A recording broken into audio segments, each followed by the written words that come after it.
Assalamualaikum warahmatullahi wabarakatuh. Saya Hariwanto dari Usman TV Purbalingga. Jangan lupa subscribe FAT Media untuk dapetin video-video dakwah terbaru. Wassalamualaikum warahmatullahi wabarakatuh.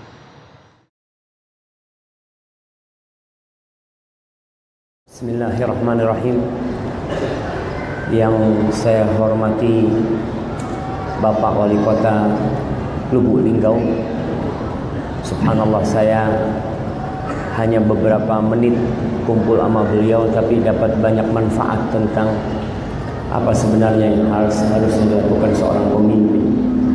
Yang saya hormati Bapak Kapolres Lubuk Linggau, dan yang saya hormati para alim ulama, para tokoh masyarakat yang hadir, dan para jamaah semuanya, saya ucapkan Assalamualaikum warahmatullahi wabarakatuh. Alhamdulillah alladzi arsala rasulahu bil huda wa dinil haqq liyudhhirahu 'ala ad-din kullihi walau karihal musyrikun. Segala puji bagi Allah Jalla Jalaluhu yang telah mengutus Rasulnya dengan petunjuk dan agama yang benar, dengan Al-Quranul Karim dan dinul Islam, agar Allah memenangkan agamanya di atas seluruh agama, walaupun orang-orang musyrik membenci. Satu hal yang harus kita yakini, bahwa ada peperangan antara kebenaran dan kebatilan. Peperangan itu tidak pernah usai sejak diciptakannya Nabi Adam alaihissalam sampai kelak bangkitnya kiamat, akan terus terjadi. Tapi kita percaya Allah akan memenangkan kebenaran. Allahumma salli wa sallim wa zid wa barik wa an'im ala sayyidina wa maulana Muhammad wa ala alihi wa ashabihi ajma'in.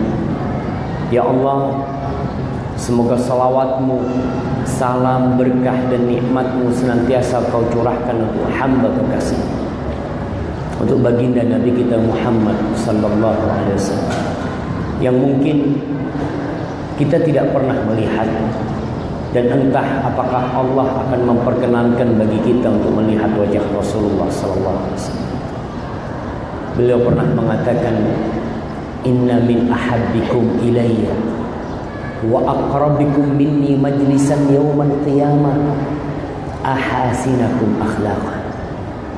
Kata Nabi alaihi salatu wassalam, sesungguhnya termasuk orang yang paling aku cintai di antara kalian, dan kelak duduknya paling dekat sama aku pada hari kiamat nanti, mereka adalah orang-orang yang paling baik akhlaknya, yang paling mulia budi pekertinya. Beliau diutus untuk menyempurnakan akhlak manusia. Innama bu'itsu liutammima makarimul akhlak. Kita yang ingin dekat sama Nabi alaihi salatu wassalam, maka perbaiki perilaku, karakter, budi pekertinya. Insya Allah Allah akan mendekatkan kita dengan beliau. Semoga salawat itu bersambung untuk istri-istri beliau. Para jamaah, kalau kita membaca sejarah, ternyata tidak mudah menjadi istri seorang Nabi. Bayangkan, seringkali rumah Nabi itu tidak ada makanan yang bisa dimakan. Bagaimana dengan istri-istri? Kadangkala Rasulullah sallallahu alaihi wasallam mengutus beberapa orang ke rumah, tanya, punya sesuatu? Nggak ada. Illal ma, kecuali air. Padahal dia adalah hamba yang paling dicintai Allah. Nabi itu hamba yang paling dicintai dan dimuliakan oleh Allah, tapi ternyata nggak punya apa-apa. Bagaimana dengan istrinya? Harus ridha dengan semuanya. Maka kita juga memohon kepada Allah agar menyambungkan salawat itu untuk mereka dan untuk putra-putri Nabi alaihi salatu wassalam. Mungkin kalau menjadi anaknya pejabat, hidupnya akan nyaman. Tapi yang menjadi anak Rasul sallallahu alaihi wasallam susah hidup Bayangkan Fatimah binti Muhammadin, putrinya Rasul sallallahu alaihi wasallam, dia itu termasuk dari 4 wanita termulia di surga Allah Subhanahu wa taala. Tangannya kasar. Bukan wanita yang lembut tangannya, yang senantiasa bisa berhadapan dengan cermin, bersolek untuk suaminya. Tidak. Dia adalah gambaran seorang istri dan ibu pencetak generasi masa depan. Pernah dia mengadukan kepada Rasul SAW. Dia datang kepingin minta pembantu, karena dia harus masak sendiri. Punya anak 2, Hasan dan Husain. Umurnya berdekatan, hanya beda gak sampai 1 tahun. Harus merawat tanpa pembantu, masak, dan masaknya masih harus menggiling gandum sampai gandum itu hancur baru dimasak. Apakah Rasul SAW memberikan pembantu kepada Fatimah? Nah, dia datang ke rumahnya Fatimah. Nabi SAW memberikan sebuah amalan. Nah, apa amalan itu anak kasih hadiah? Masya Allah. Nah, antum. Nah, apa? Subhanallah. Alhamdulillah. Berapa kali? 33 kali subhanallah. Alhamdulillah 33 kali. Allahu Akbar 34 kali. Masya Allah. Berikan kepada dia. Nah, itu amalan lebih baik daripada pembantu. Jadi bapak-bapak kalau istrinya minta pembantu, kasih apa? Kasih amalan. Itu bukan sama, jemaah. Kalau sama artinya kalau kita datangin pembantu dan baca itu sama aja. Tapi Nabi SAW mengatakan kepada Fatimah dan suaminya Ali bin Abi Thalib, beliau mengatakan khairun lakuma minal khatim. Lebih baik buat kalian berdua daripada pembantu. Maka kita juga berselawat kepada mereka, kepada para sahabat Nabi, yang terutama untuk 10 sahabat yang dijamin masuk surga. Abu Bakar Siddiq, Umar bin Khattab, Utsman bin Affan, Ali bin Abi Thalib. Sisa 6. Siapa yang menyebutkan? Nah, Sa'ad bin Abi Waqqas, Abdurrahman bin Auf,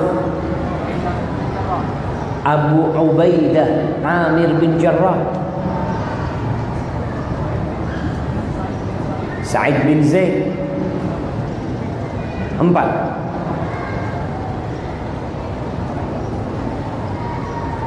Masya Allah. Kurang 2. Nama apa anak kasih hadiah yang kecil lagi. Nah, kasih 2 dia, biar dibagi. Anak mau kasih setiap yang jawab, anak kasih 3 hadiah, tapi dibagi sama temennya. Jangan dibawa pulang semuanya. Nah, tinggal 2. Yang sini udah jawab, anak mau dia, fadhal. 2 lagi. Talha bin Ubaidillah, Zubair bin Awam radhiyallahu taala anhu. Kasihkan 3, suruh bagi sama teman-teman.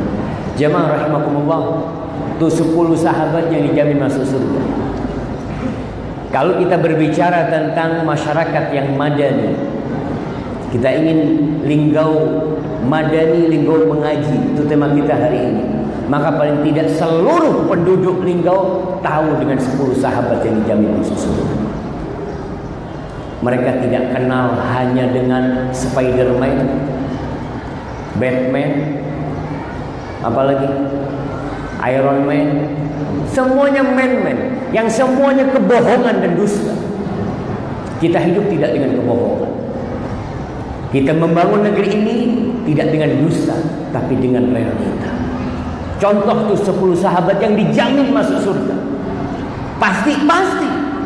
Dari mana kita tahu pasti? Nabi kita alaihissalatu wassalam mengatakan Abu Bakar fil jannah, Umar fil jannah, Utsman fil jannah, Ali fil jannah, sampai selanjutnya. Ahibati fillah, sebelum kita membahas tentang bagaimana menciptakan sebuah negeri menjadi negeri yang madani, kita tidak hanya berbicara linggau. Kita akan berbicara tentang Indonesia yang terdiri dari 33 provinsi. Dan anda lupa tadi 580 580 kabupaten dan kota. Masya Allah. Kita ingin semuanya menjadi kota yang madani. Tapi apa sih artinya madani? Anu mau kasih ini. Jemaah, kita bicara madani. Negeri yang madani. Yang jawab orang Linggau. Selain orang Linggau nggak boleh. Nah, orang mana antum? Linggau, Masya Allah. Berdiri. Mic-nya kasih ke dia. Mana panitianya? Kasih dia mic.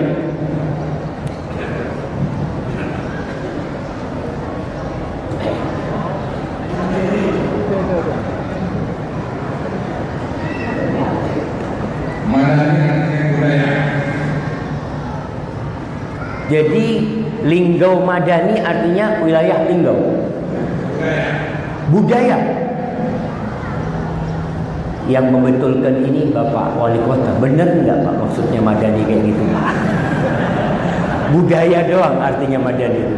Banyak juga, biasa ada benernya, karena bisa budaya, bisa peradaban. Masya Allah.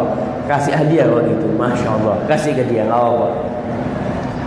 Jemaah, kalau kita merujuk kepada Kamus Besar Bahasa Indonesia, anak akan bacakan.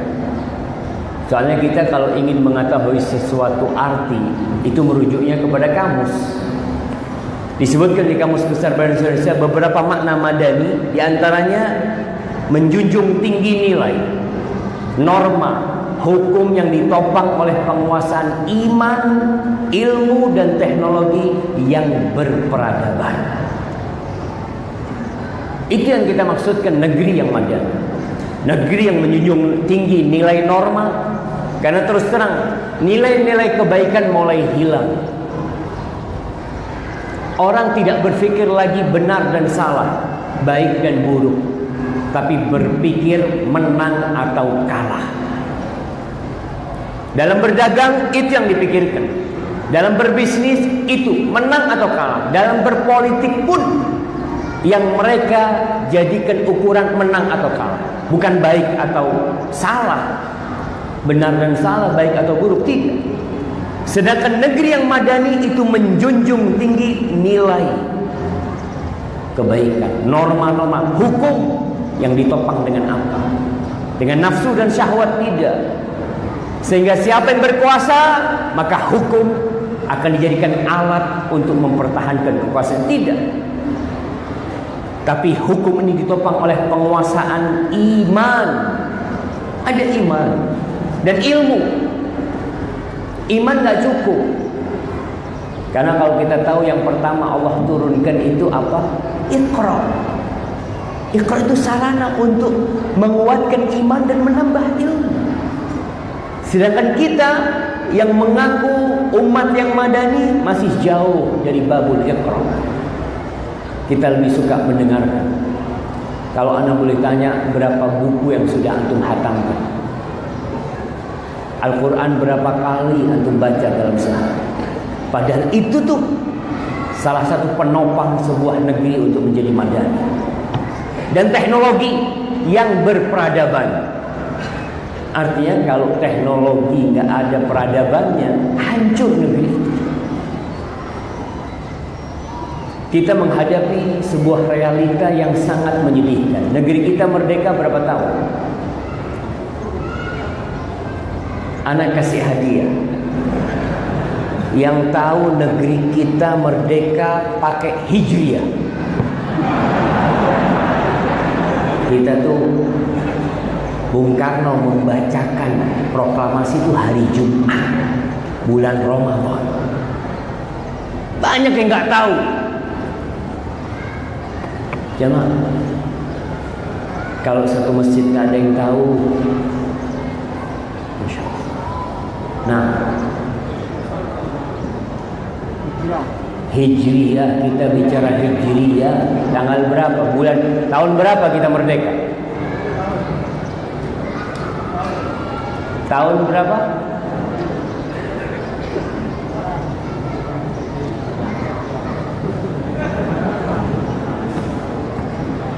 Masya Allah.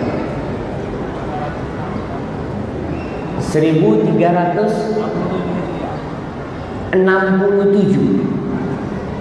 Benar ya? Kok bisa 67? Tahun lahir saya. Nah, ini tahun lahirnya Bapak Wali Kota. Barakallahu fikum jamaah. Antum lihat. Anda tidak akan jawab. Antum sekarang menerka-nerka. Oh kayaknya, hitung-hitungan. Berarti kita tidak perhatian dengan kemerdekaan kita secara Islam. Karena kalau kita bicara kalender lagi, kalender umat Islam itu Hijriyah. Sedangkan kalender Masehi sebenarnya bukan umat Islam. Rasul sallallahu alaihi wasallam tidak pernah pakai kalender itu. Abu Bakar ketika menjadi khalifah nggak pernah pakai kalender itu. Terus kalau antum membaca buku sejarah, antum tidak akan dapatkan kalender Masehi. Perang Uhud tahun berapa? Masehi. Ana mau tanya, Masehi tahun berapa? Nah, kenapa ketika kita bicara Islam antum lupa Masehi? Kita jadi nggak benar, kita nggak punya pegangan dalam hidup kita. Kalau antum melihat sebelum kemerdekaan, lihatlah orang-orang mencatat tanggal lahir anaknya pakai Hijriah sebelum kemerdekaan. Karena dia tahu pada waktu itu pemerintahnya penjajah Belanda. Belanda itu hari liburnya hari apa? Hari Ahad. Karena memang notabene-nya Belanda itu Nasrani, ikut penguasa. Tapi pesantren-pesantren tetap liburnya hari Jumat. Karena mereka muslimin, mereka merasa ini bawaannya penjajah ini, hari Ahad ini. Maka mereka menolak ketika itu. Dan kalender mereka, kalau antum baca sebelum kemerdekaan, koran-koran bahasa Arab, majalah-majalah bahasa Arab sebelum kita merdeka banyak. Anak ketika menulis tesis itu, anak baca koran-koran majalah bahasa Arab. Ada namanya Al-Ahqaf, ada majalah Hadramut, ada majalah Az-Zakhirah, macam-macam majalah pada bahasa Arab. Setelah merdeka, satu pun tidak ada. Ada apa sebenarnya? Bukankah seorang seharusnya bangga dengan bahasa Arab? Kemarin saya malam baca,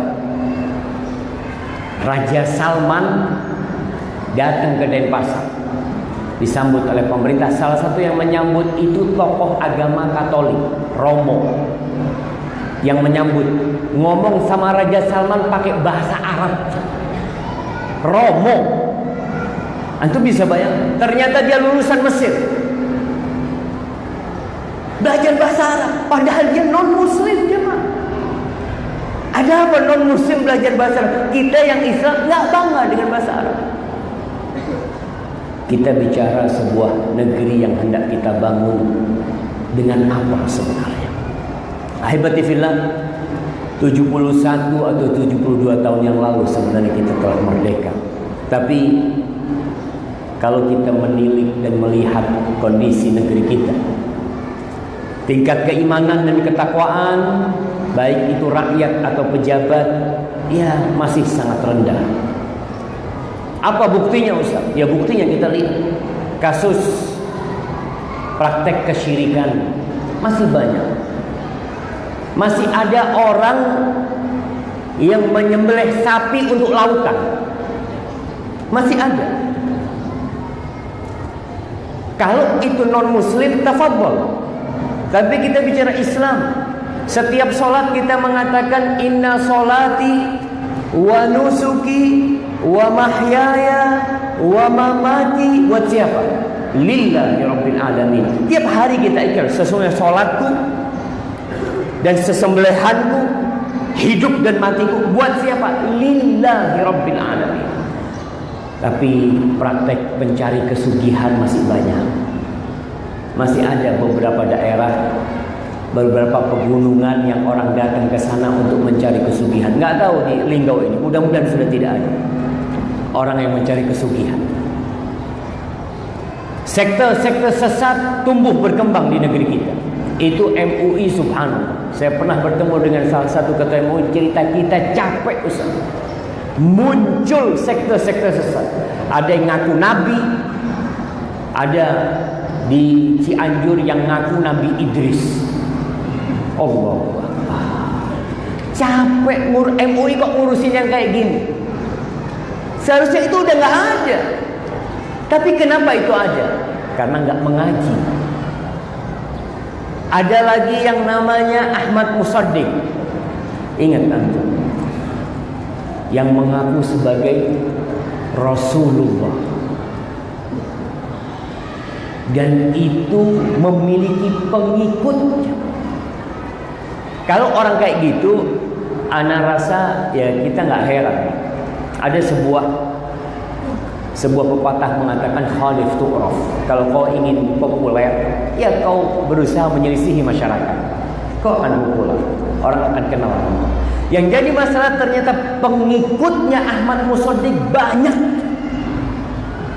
dan bukan orang-orang bodoh. Pakai dasi, pakai jas, mengadakan pertemuan di hotel mewah. Kok bisa ada seperti ini? Padahal kita sudah 70 tahun lebih merdeka, masih ada yang seperti ini. Ini PR buat kita. Kemudian korupsi, kalau kita bicara korupsi, ya kita semua tahu. Kesian kadang-kala kita melihat pemimpin-pemimpin negara, baik dari bupati, wali kota, DPR, sebagiannya juga ustadz, itu akhir hidupnya di penjara. Ada seorang ustadz di penjara gara-gara dia masuk, entah dia korban atau siapa, tapi di penjara.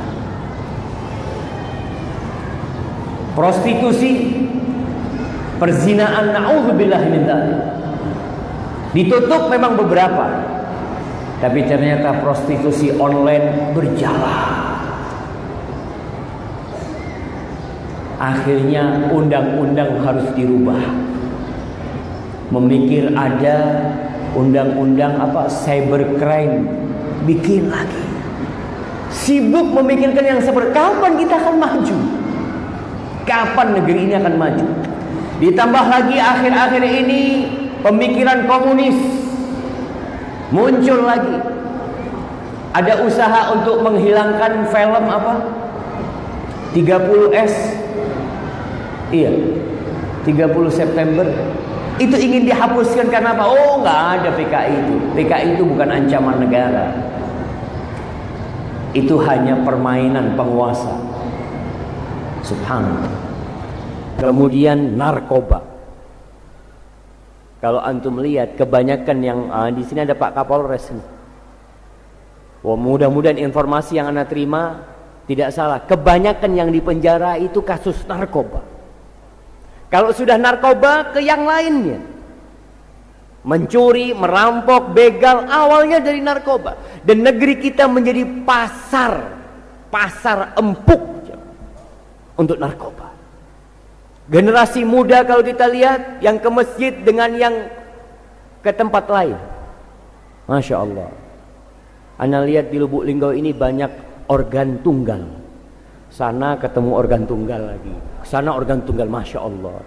Harapan anak nanti ganti pengajian, sana pengajian. Tapi itu realitanya. Ketika pengajian, tadi kita ngobrol sama Bapak Wali Kota, itu yang hadir ke masjid-masjid kajian sedikit, Ustaz. Mungkin majelis taklim isinya cuma 25 orang, padahal satu RT bisa 400 orang. Kemana sisanya? Kemana sisanya? Itu kita perlu berpikir. Dan itu realita yang dihadapi dan harus diperbaiki. Ahibati fillah,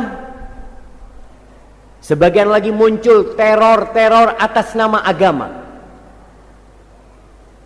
Ini ngebom sana, ngebom sini atas nama agama. Subhanallah. Apa dosanya agama sehingga kau pakai sebagai alat untuk melakukan pengrusakan? Jangan bertanya apa yang antum dapat dari negeri ini, Tapi seorang muslim bertanya, apa kiranya yang bisa aku berikan kepada negeri ini? Kalau itu menjadi slogan seorang muslim, kita bicara muslim. Karena seorang muslim itu beramal lillahi ta'ala, bukan nunggu gaji. Allah mengatakan, wa ma umiru illa liya'budullaha mukhlisina lahuddin hunafa. Mereka itu tidak diperintahkan kecuali untuk beribadah ikhlas, tidak pamrih. Kalau nggak dapat gaji, nggak kerja. Oke, dalam urusan dunia tafadhol, tapi dalam urusan kita menegakkan ibadah untuk Allah, maka tanpa biaya pun kita laksanakan jamaah. Ahibati fillah, kalau kita bicara sebuah negeri yang madani, negeri madani itu tidak dibangun dengan fisik sebenarnya. Kalau kita lihat kota Madinah, itu masjidnya tidak semewah ini dahulu kita bicara di masa Rasul sallallahu alaihi wasallam. Masjidnya itu dari tanah, nggak ada karpetnya, nggak ada. Atapnya pun dari pelepah kurma. Kalau hujan bocor. Tapi di situ Rasul sallallahu alaihi wasallam membangun umat yang madani, bangsa yang madani. Kalau kita bicara pembangunan gedung-gedung yang tinggi, jalan-jalan yang mulus, ekonomi yang terus naik, lalu kita mengatakan ini negeri yang madani, tidak. Itu hanya kulitnya doang. Antum kadang-kala tertipu dengan kacang. Makan kacang dilihat, Masya Allah bagus kulitnya. Antum buka, bagaimana perasaan antum? Nggak bisa dimakan. Nggak bisa dimakan. Kalau kita bicara negeri madani adalah negeri yang secara fasilitas infrastruktur itu bagus, maka kita akan lihat mungkin negeri-negeri di Eropa yang infrastrukturnya sudah bagus semuanya. Tapi bukan itu. Buktinya kita lihat, ada negeri-negeri yang pernah maju tapi hilang dari muka bumi ini. Hilang, tidak tersisa sedikit pun. Contohnya Sabah. Antum tahu negeri Sabah? Di mana Sabah itu jamaah? Masya Allah, pada angkat tangan semua. Di mana negeri Sabah? Nah, antum angkat tangan. Nggak ada hadiahnya tapi nggak apa-apa. Kita mau lihat nih. Nah, di mana? Di Mesir. Di Mesir, alhamdulillah salah jamaah. Negeri Sabah itu di Yaman. Yaman jamaah. Antum bisa bayangkan, burung hudhud itu melihat negeri yang begitu makmurnya, dipimpin oleh seorang wanita, oleh ratu. Dan ratu itu memiliki singgasana yang sangat mewah. Belum ada singgasana seperti itu. Sampai Nabi Sulaiman yang sudah canggih itu dapat informasi, walaha arsyun azim. Tuh dia memiliki singgasana yang permata-permata emas semua menghiasi singgasananya. Oleh karena itu Nabi Sulaiman ingin supaya singgasananya datang. Negeri makmur. Kalau antum sekarang berangkat ke Yaman, apa melihat sisa-sisa Sabah? Nggak ada. Antum baca di surat Sabah ayat 15, 16, 17, 18, 19. Allah menceritakan, laqad kana li saba'in fi maskanihim ayah. Telah ada di diri negeri Sabah itu sebuah bukti-bukti kenikmatan yang Allah berikan kepada mereka di tempat tinggal mereka. Jannatan ayyaminin wa shimal. Kiri kanan isinya kebun-kebun yang penuh dengan buah. Jannah itu surga jemaah. Jadi negerinya makmur, rakyatnya makmur. Kulu min rizqi rabbikum washkurulah. Allah katakan kepada penduduk negeri itu, kalian makanlah dari rizki Rabb kalian. Ingat, itu dari Allah, bukan karena usaha kalian. Jamaah, kita harus sering menghindari kata-kata ana, aku, saya, hindari. Karena yang pertama mengatakan aku kemudian jadi sengsara adalah iblis. Ana khairun minhu, aku lebih baik dari dia. Qarun ditelan oleh bumi gara-gara ngomong ana. Innama utituhu ala ilmin indi. Aku ini dapat kayak gini karena aku berilmu. Aku punya ilmu tuh. Aku dapat rezeki kayak gini. Fir'aun mengatakan ana rabbukumul a'la. Alaysa li mulku Misra wa hadhil anhar tajri min tahti. Kalian enggak ngelihat tuh? Aku memiliki kerajaan Mesir, sungai-sungai ngalir di bawahnya. Ana, kata dia. Allah hancurkan semua yang mengatakan ana. Maka Allah katakan kepada penduduk negeri Sabah, kulu min rizki rabbikum washkuru lahu, dan bersyukurlah kepadanya. Baldatun thayyibatun wa rabbun ghafur. Slogan sebuah negeri. Negeri yang baik, makmur. Wa rabbun ghafur, dan Rabbnya mengampuni mereka. Kemudian apa yang terjadi? Mereka berpaling. Fa'aradu. Ketika mereka berpaling, Allah hancurkan negeri. Allah kirim banjir. Antum kira banjir-banjir yang datang itu dikarenakan ya selokannya tersumbat, atau ya karena banyak pohon yang dipotong? Itu kiriman dari Allah Jalla Jalla. Sebabnya banyak. Kalau kita lihat Sabah itu memiliki bendungan yang besar, Allah kirim tikus ya, tikus dikirim. Apakah lalu berpikir, oh ini gara-gara kurang perawatan sehingga tikus bisa masuk? Allah yang ngirim tuh tikus, hancur itu negeri. Apa kata Allah? وَجَعَلْنَا بَيْنَهُمْ وَبَيْنَ الْقُرَى الَّتِي بَارَكْنَا فِيهَا قُرًى ظَاهِرًا وَقَدَّرْنَا فِيهَا السِّيَرَ وَقَدَّرْنَا فِيهَا السَّيْرَ سِيرُوا فِيهَا لَيَالِي وَأَيَّامًا آمِنِينَ. Allah kasih nikmat yang banyak. Jarak mereka sama Palestina itu jauh, tapi perjalanan mereka aman, makmur mereka. Tapi ketika mereka meninggalkan perintah Allah, Allah mengatakan waja'alnahum ahadith. Kita jadikan mereka cerita, dongeng. Hanya cerita yang tersisa dari negeri Sabah. Dulu habis. Padahal Allah sudah memerintahkan agar mereka mensyukuri nikmat Allah. Kita pun seperti itu. Negeri kita tidak akan menjadi madani kecuali dengan memperbaiki hati. Bukan hanya struktur yang dibangun. Kalau enggak seperti Sabah, kaum Tsamud. Allah kalau cerita kaum Tsamud, Masya Allah, antum baca di banyak surat. Sampai di surat-surat pendek Allah cerita tentang kaum Tsamud. Kenapa? Kaum Tsamud ini kaumnya Nabi siapa? Anda kasih hadiah. Nabi Saleh, Masya Allah. Anda kasih 3 hadiah, antum bagi-bagi. Kaumnya Nabi Saleh alaihissalam. Mereka itu, kalau kita bicara rumah, Allah menceritakan tentang rumah-rumah mereka. Tattakhiduna min suhuliha qusuran wa tanhituna al-jibala buyutan.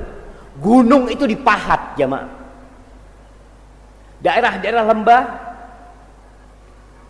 Nah, daerah-daerah lembah dibikin istana-istana. Gunung dijadikan, kalau sekarang apa? Villa. Gunungnya dipahat. Irama dzatil imad allati lam yukhlaq mithluha fil bilad. Subhanallah. Itu kaum-kaum terdahulu rumahnya mewah-mewah. Satu tiang ini bayangkan, ini tiang cor-coran sekarang.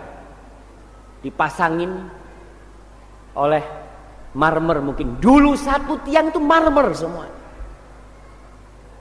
Kalau kita bicara, Masya Allah, peradaban, mereka maju peradabannya. Di masa Nabi Sulaiman alaihissalam, antum lihat istana Nabi Sulaiman itu, Ratu Balqis yang sudah canggih di Sabah masuk istananya Nabi Sulaiman, itu diangkat roknya, bajunya diangkat, dipikir masuk ke air jemaah. Sekarang ada yang bisa dia bikin kayak gitu? Nggak ada. Dan kita bertanya, kemana istana Nabi Sulaiman? Kemana? Yang begitu canggihnya. Yang tentara-tentaranya ketika ditinggal oleh Nabi Sulaiman, ternyata mereka kufur kepada nikmat Allah, habis mereka. Maka kalau kita bicara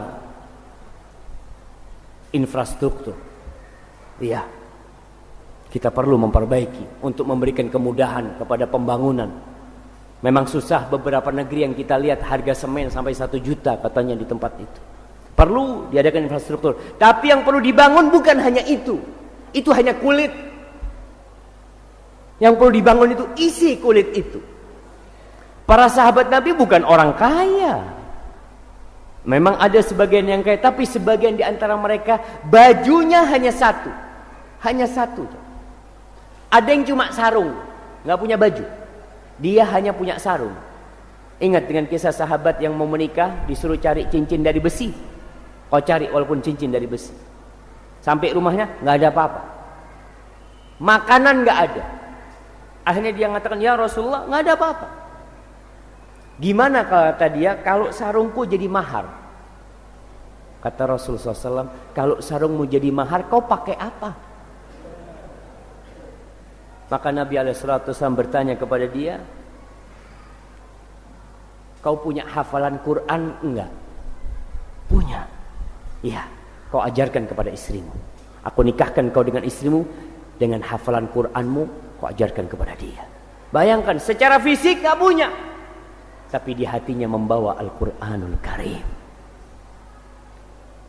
Bangsa Arab yang dulunya tidak memiliki peradaban yang dikenang, sebelum datangnya Islam, tahu-tahu mereka bisa sampai ke Persia, jemaah.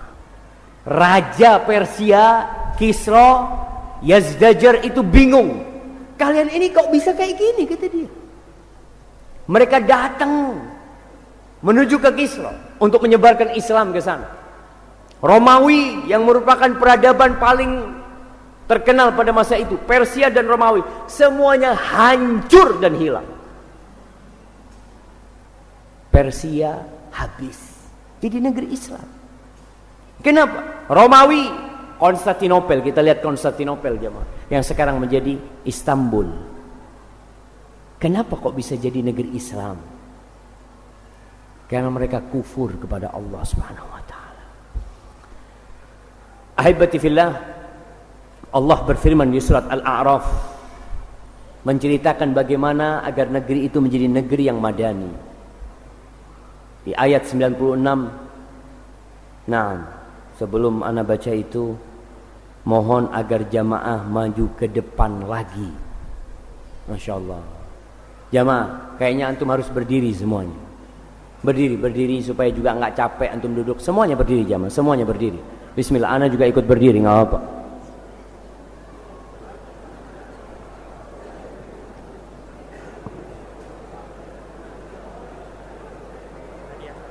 Nah,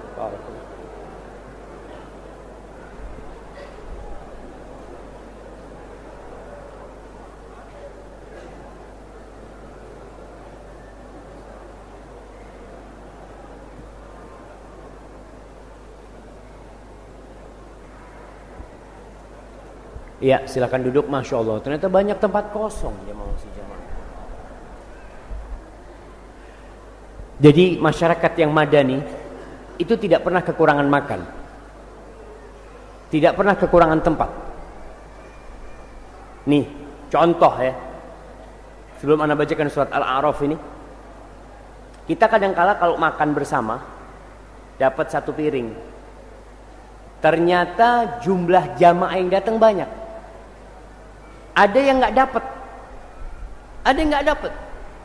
Sebagian orang mengatakan, ya udah, kau nggak dapat karena terlambat. Ini bagianku.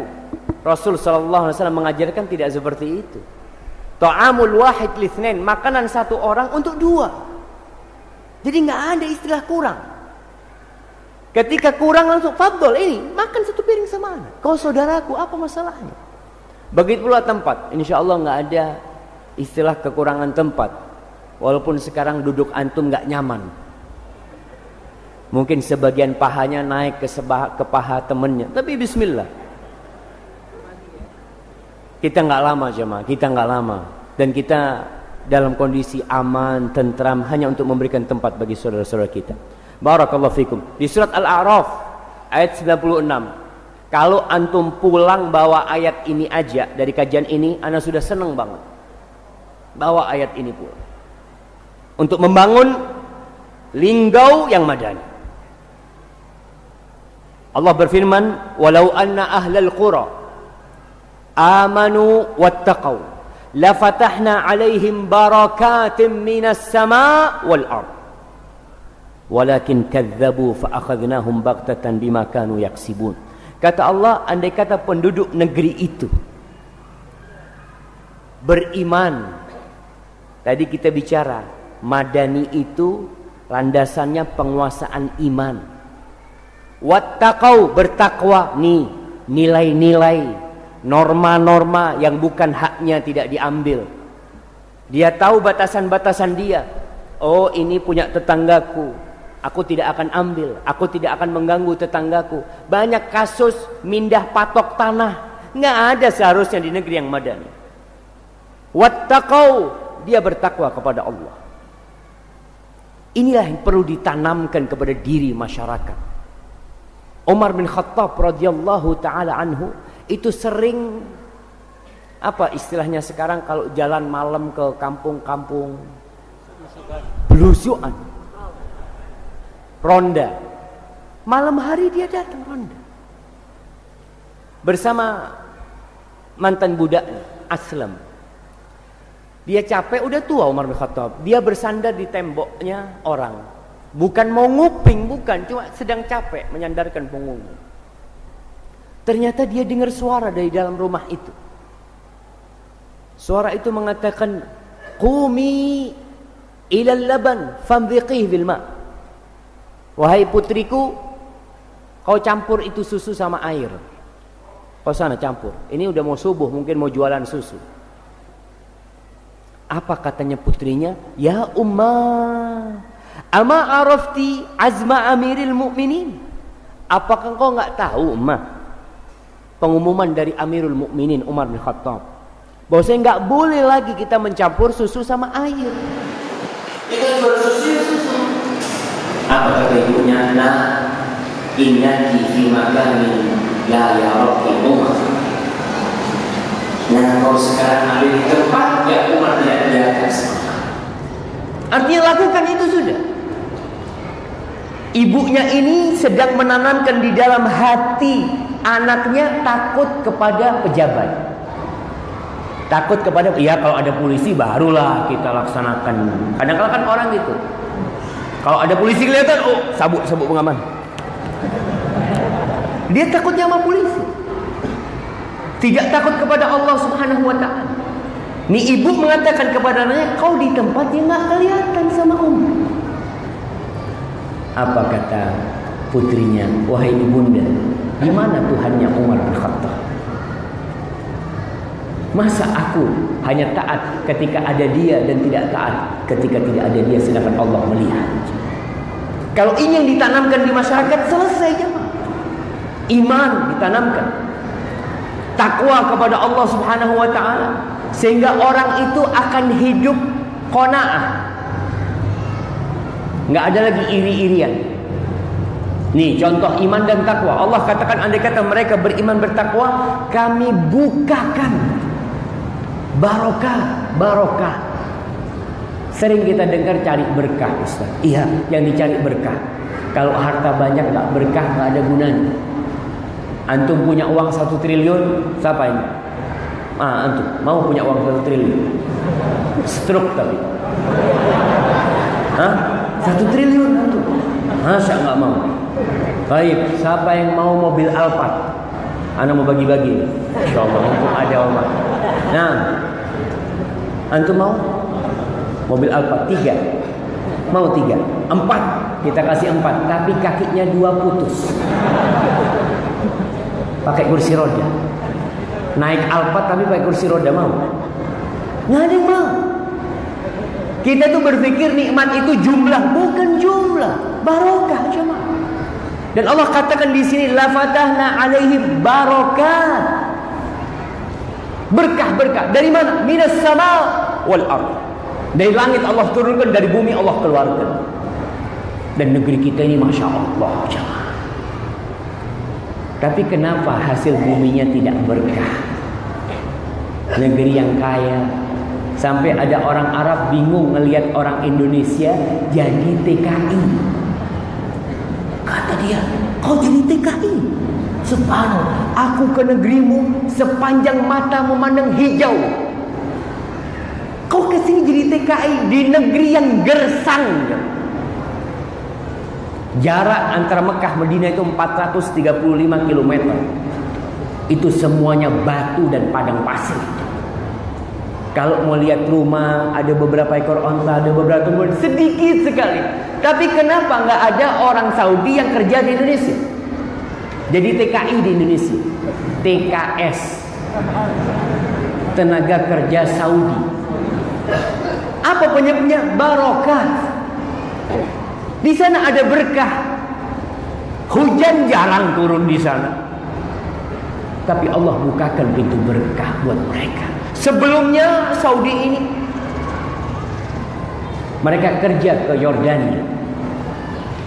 Ustaz Ana yang umurnya 80 tahun dia cerita, Aba Ana Syafiq, dia kerjanya itu ke Yordania. Kerjanya ke Palestina. Kerja artinya nguli di sana. Orang-orang Arab yang ada di Saudi. Kerja ke sana, sekarang kebalik jemaah. Orang Palestina kerjanya di Saudi, orang Yordania kerjanya di Saudi, orang Suriah kerjanya di Saudi. Kok bisa terbalik sekarang? Apa sebenarnya? Apa Saudi bisa memiliki minyak? Allah yang ngasih minyak sama mereka. Allah yang mengeluarkan buat mereka. Dan itu barokah minas sama wal ard. Walakin kadzabu. Buat mereka yang mendustakan, maka Allah hancurkan mereka. Ahibati fillah, kalau kita ingin berkah, maka doa. Antum pulang bawa itu. Iman dan takwa. Gimana iman dan takwa bisa didapatkan? Kalau kita tidak belajar, tidak mengaji. Negeri yang madani itu yang menggabungkan antara imtak dan imtek. Selalu kita dengar slogan, walaupun mungkin ana salah, imtak dan imtek harus seimbang. Kalau itu bisa seimbang bagus ya. Tapi realitanya bohong. Antum lihat pelajaran agama di sekolah-sekolah kita berapa jam? 2 jam. Sisanya pelajaran umum. Dan pelajaran agama tidak diujikan di ujian nasional. Enggak masuk.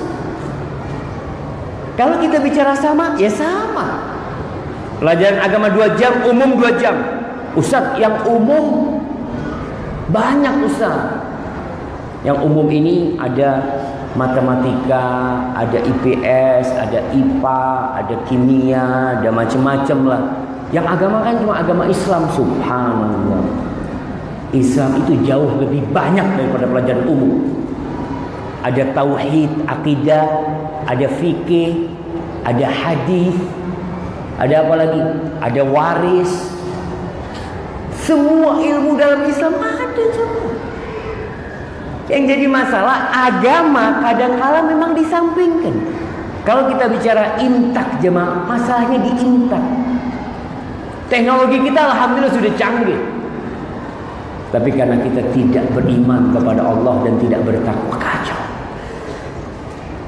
Kebanyakan orang itu kalau kata Allah, ya'lamuna zahiran minal hayatid dunya wa hum 'anil akhirati hum ghafilun. Mereka itu tahu urusan dunia. Bangun tahu, bikin jalan tahu, urusan akhirat nggak tahu. Sebagian orang bisa membangun gedung 10 lantai, wuduknya nggak benar, wuduknya tidak benar, Al-Fatihahnya nggak benar. Gimana kan? Kau bisa bangun 10 lantai sebagai seorang umpamanya insinyur, tapi engkau sholat dan wuduk tidak benar. Dan kalau kita lihat, kita dunia juga enggak, akhirat juga enggak. Enggak imtek, enggak imtak. Imtek, kalau kita bicara HP, kita beli dari luar semua. Mobil nasional sampai hari ini cuma omong doang.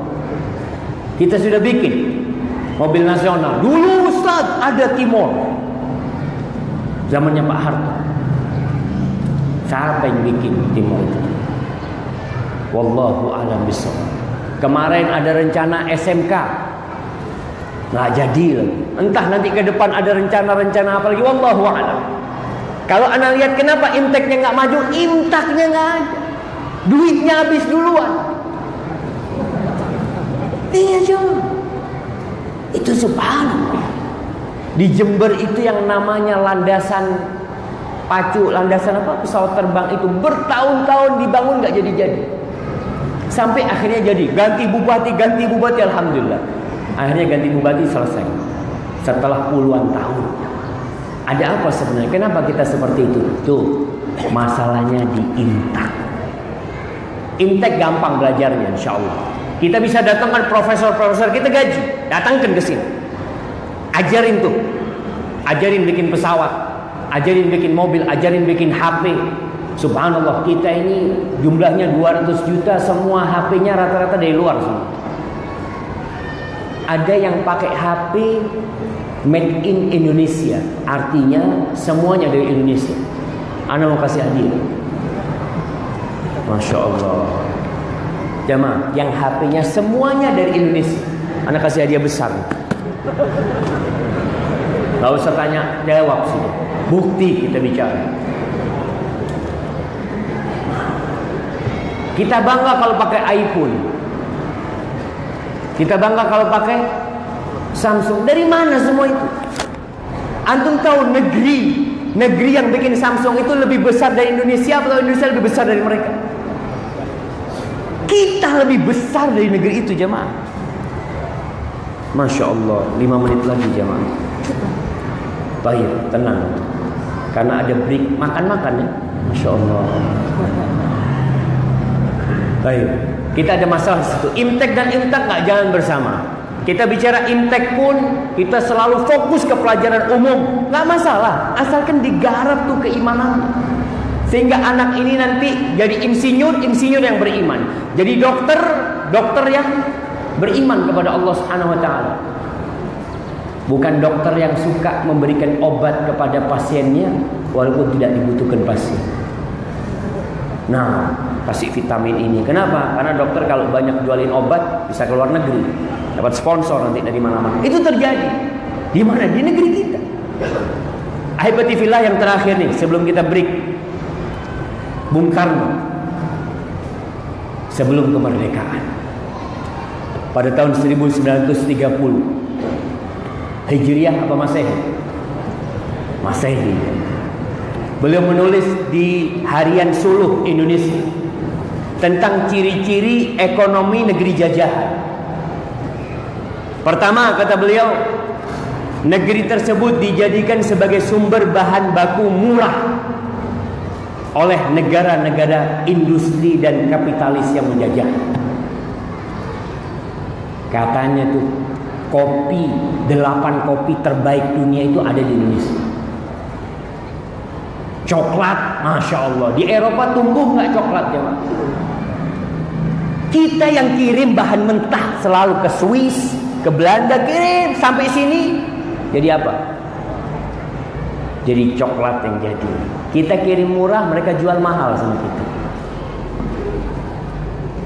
Ini tanda-tanda negeri yang dijajah.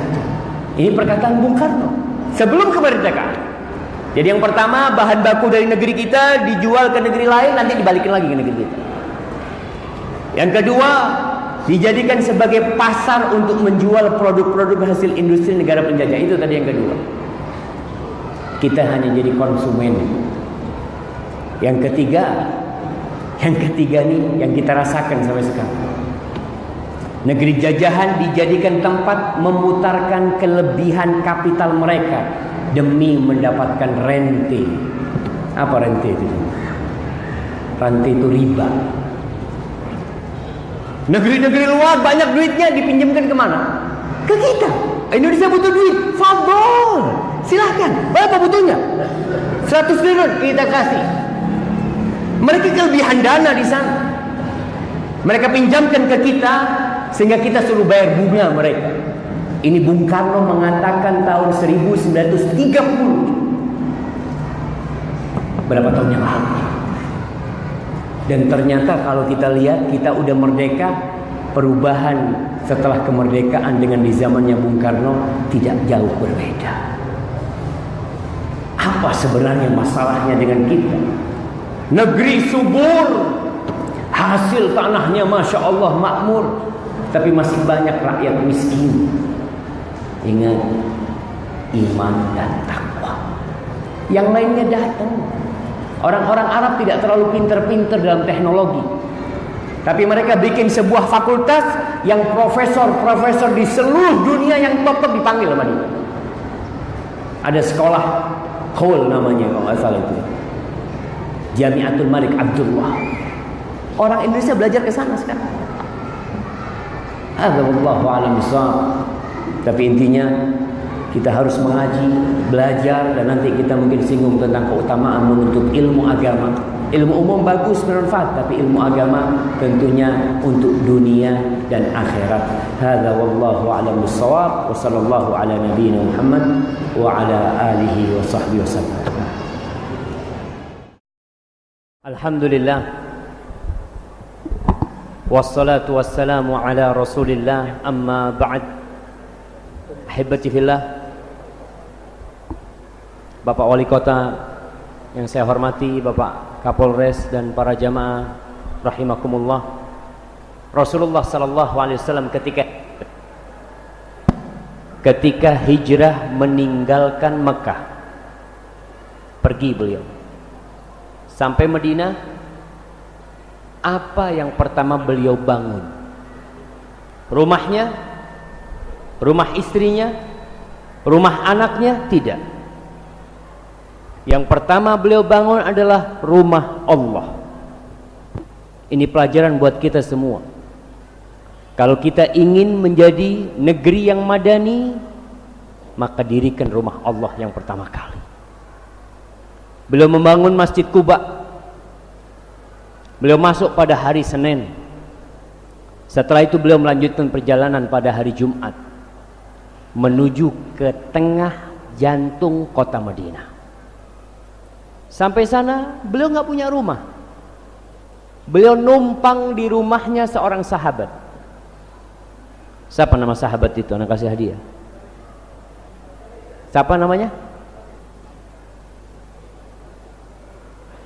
Ayub. Masya Allah. Abu Ayyub Al-Ansari. Masya Allah. Salah. Itu kasihkan sana. Nah, Abu Ayyub Al-Ansari.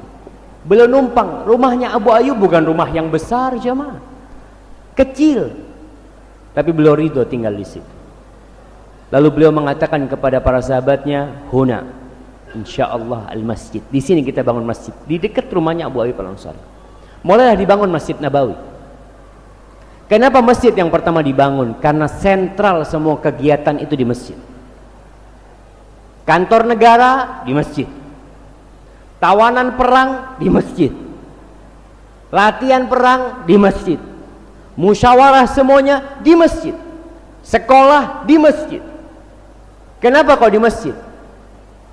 Ada sebuah keutamaan yang kita tidak akan mendapatkan kalau sekolah itu diadakan di gedung sekolahan. Apa yang tidak didapatkan? Salat tahiyatul masjid. Antum kalau sekolah ada sholat tahiyatul madrasah? Nggak ada. Tapi masjid, antum akan berpikir harus bersuci. Ini orang dididik untuk menjaga wudhu ketika ngaji. Mereka datang ke masjid. Dan Rasul sallallahu alaihi wasallam membangun masjid tidak, tadi yang disampaikan, tidak mewah. Tidak ada kubahnya. Tidak ada menaranya. Kalau kita lihat kubah ini adalah salah satu pengaruh peradaban mana? Persia atau Romawi. Dan itu sah-sah aja, nggak ada masalah. Yang penting bukan itu yang diperhatikan. Yang diperhatikan adalah isinya. Masjid Nabawi diperluas lagi. Awalnya luasnya cuma 35 kali 35. lalu diperluas menjadi 50 kali 50 dan tetap bangunannya dari tanah. Masjid boleh tidur apa enggak di masjid? Sekarang boleh enggak tidur di masjid? Enggak boleh, ditulis dilarang tidur di masjid. Subhanallah. Gimana kau? Padahal di masjid itu sahabat tidur. Kisah Ali bin Abi Thalib ketika ada masalah sama istrinya, sama Fatimah.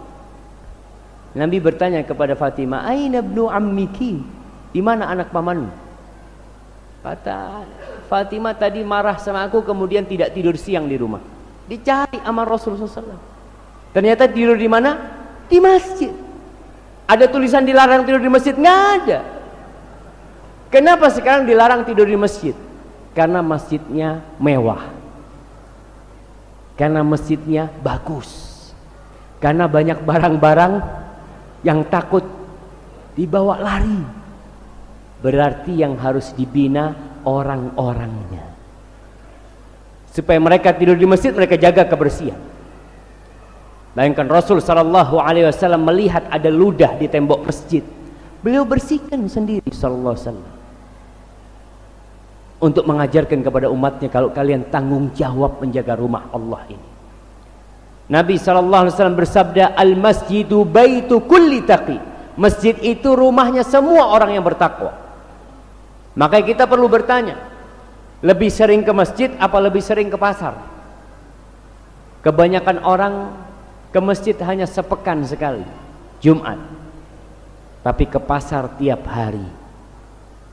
Ustadz, kalau ibu-ibu kan tidak dianjurkan ke masjid, betul. Tidak diperintahkan ke masjid ibu-ibu.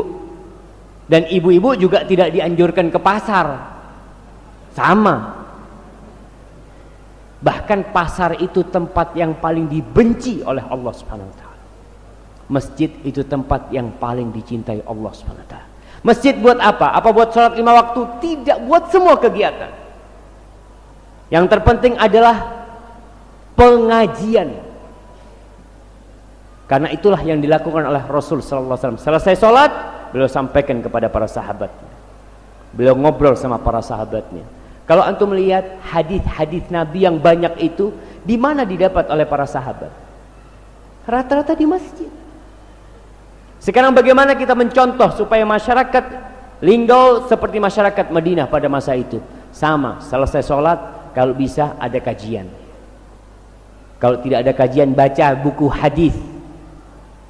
Imamnya suruh baca hadis, 2-3 hadis bacalah.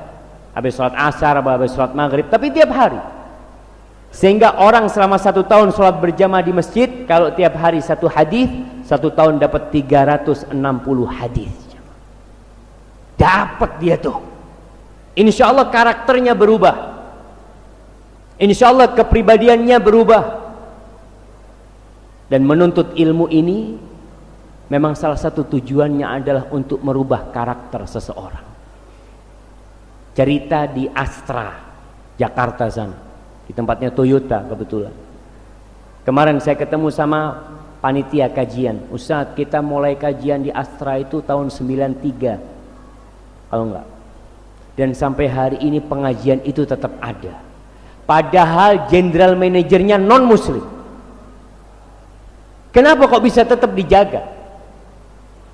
Apa katanya general manajernya? Mengatakan sejak ada pengajian di kantor, di pabrik, pencurian berkurang. Iya. Kemudian anak-anak yang kerja semakin giat, amanah. Karena sekali lagi dia bekerja sekarang tidak takut sama CCTV. Enggak, udah ada CCTV dalam hati dia. Muraqabatullah. Kayak itu wanita yang tidak mau mencapur susunya. Apa sebenarnya yang menyebabkan dia takut? Iman yang ditumbuhkan kepada dia. Dan para jamaah, dengan kita berilmu, kita tahu halal dan haram. Dengan kita ngaji, kita tahu mana yang diharamkan dan mana yang seharusnya ditinggalkan. Kalau anda mau tanya, kapan sih jilbab mulai rame di Indonesia? Mulai kapan? Tahun 80-an. Kalau antum melihat foto-foto tahun 80-an, pesantren-pesantren, ustadz-ustadz, istri-istri ustadz, itu hampir tidak ada yang pakai kerudung. Nggak ada. Itu masa transisi dari kemerdekaan untuk menuju ke negeri yang lebih maju ketika itu. Kapan mulai ada revolusi jilbab? Kalau disebut revolusi jilbab, karena ada buku judulnya Revolusi Jilbab. Itu tahun 89-90. Kenapa kok mulai? Ternyata banyak anak negeri yang sekolah ke Timur Tengah. Mulai mereka pulang bawa ilmu. Memang duit nggak bawa, bawa ilmu dia. Mulai ditebarkan, muncul jilbab, muncul bank-bank syariat. Sebelumnya kemana bank syariat? Apa ulama kita nggak ada? Ada, cuma sangat sedikit jumlah mereka. Ini nih ilmu nih yang membuat perubahan. Kenapa masyarakat menuntut adanya bank syariat? Mulai kita lihat pesantren dulu menjadi tempat buangan anak. Jadi kalau lihat generasi dulu, generasi tahun 90-an ke bawah itu, mesti anak-anak pesantren itu anak-anak yang bandel. Kalau yang patuh, rajin, jadi dokter. Kalau yang nakal, jadi ustadz aja. Kira-kira gimana ustadznya? Dia tuh nakal suruh jadi ustadz. Seharusnya yang baik jadi ustadz, yang nakal jadi dokter. Tapi yang jelas tadi, ilmu seharusnya membuat perubahan. Sekarang alhamdulillah muncul SDIT. Dulu tahun 90-an ke bawah itu rata-rata pejabat-pejabat itu lulusan sekolahan Katolik. Nggak bisa dipungkirin kalau yang di Jawa. Karena sekolah-sekolahan yang favorit sekolah mereka. Kenapa Ustaz kok bisa sekolah-sekolah mereka bagus? Sisa jajahan Belanda. Kan memang sekolah-sekolah Belanda dulu sekolah non-muslim yang dibangun sama Belanda. Sehingga mereka melanjutkan, Islam baru mulai bergerak.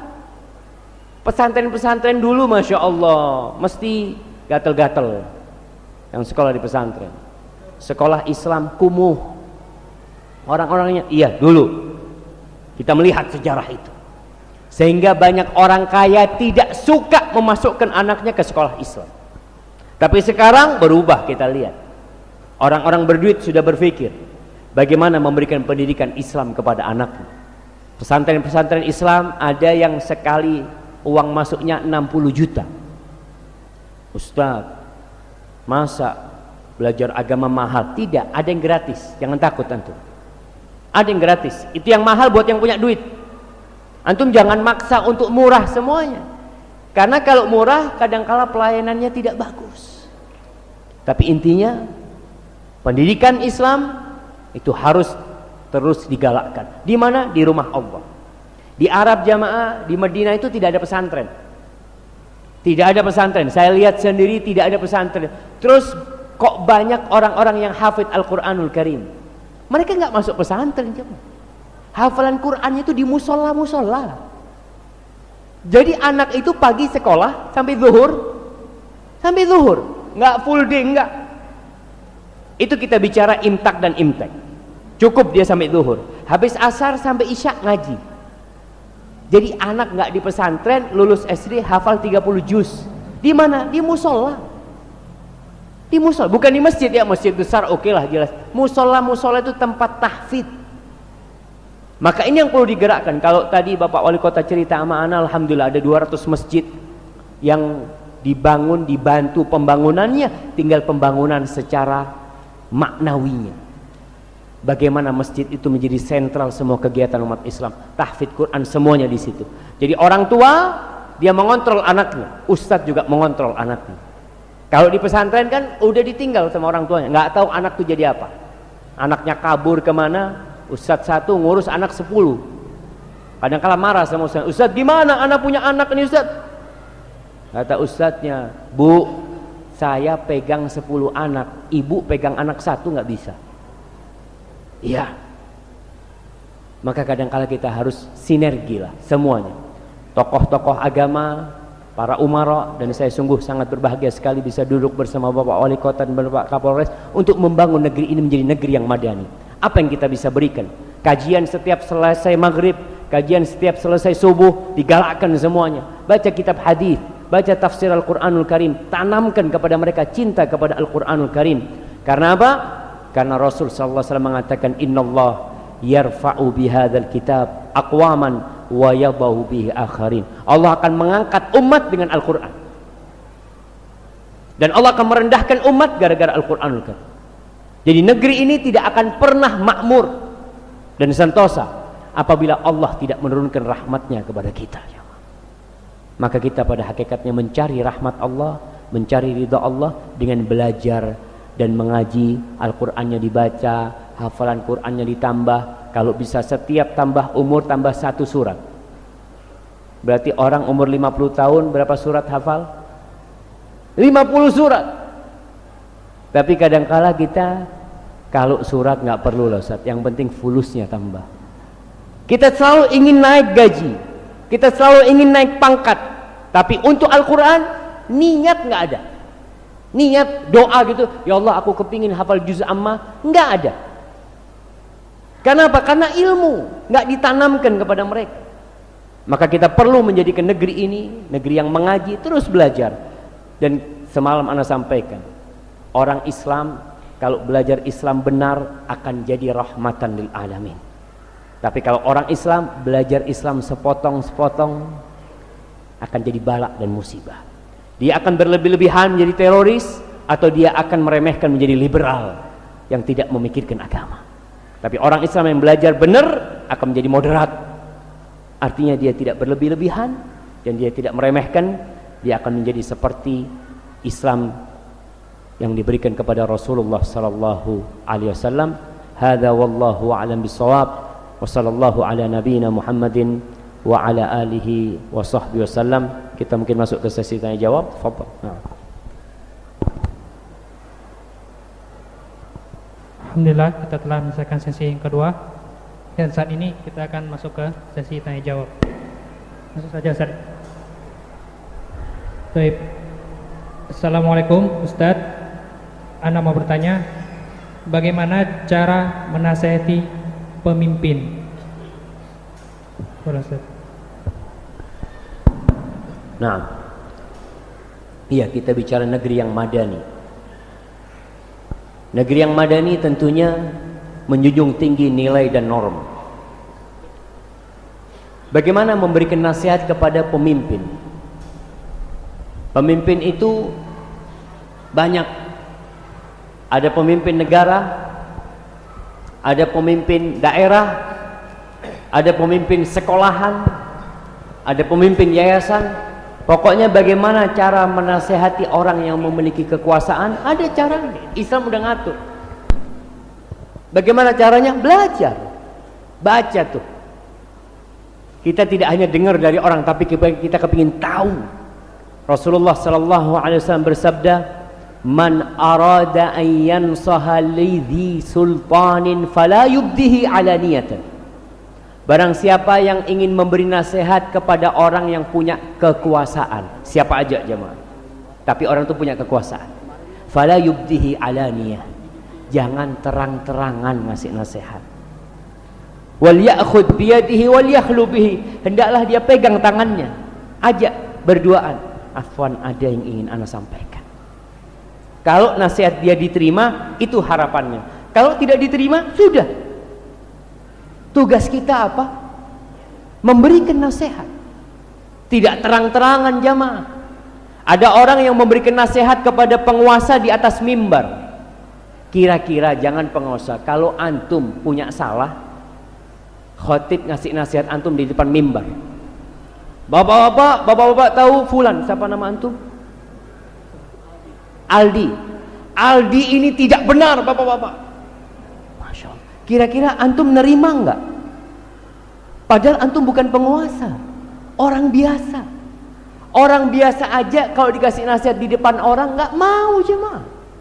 Tujuannya kita itu mau menunjukkan diri atau ingin memperbaiki. Kalau ingin menunjukkan diri, naik mimbar kau.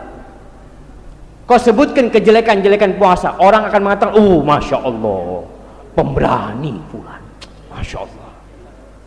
Apa itu yang kau inginkan? Kalau kau ingin memberikan nasihat, Imam Syafi'i seorang imam ahli ilmu, yang ilmunya sampai hari ini kita dapat manfaatnya. Beliau mengatakan,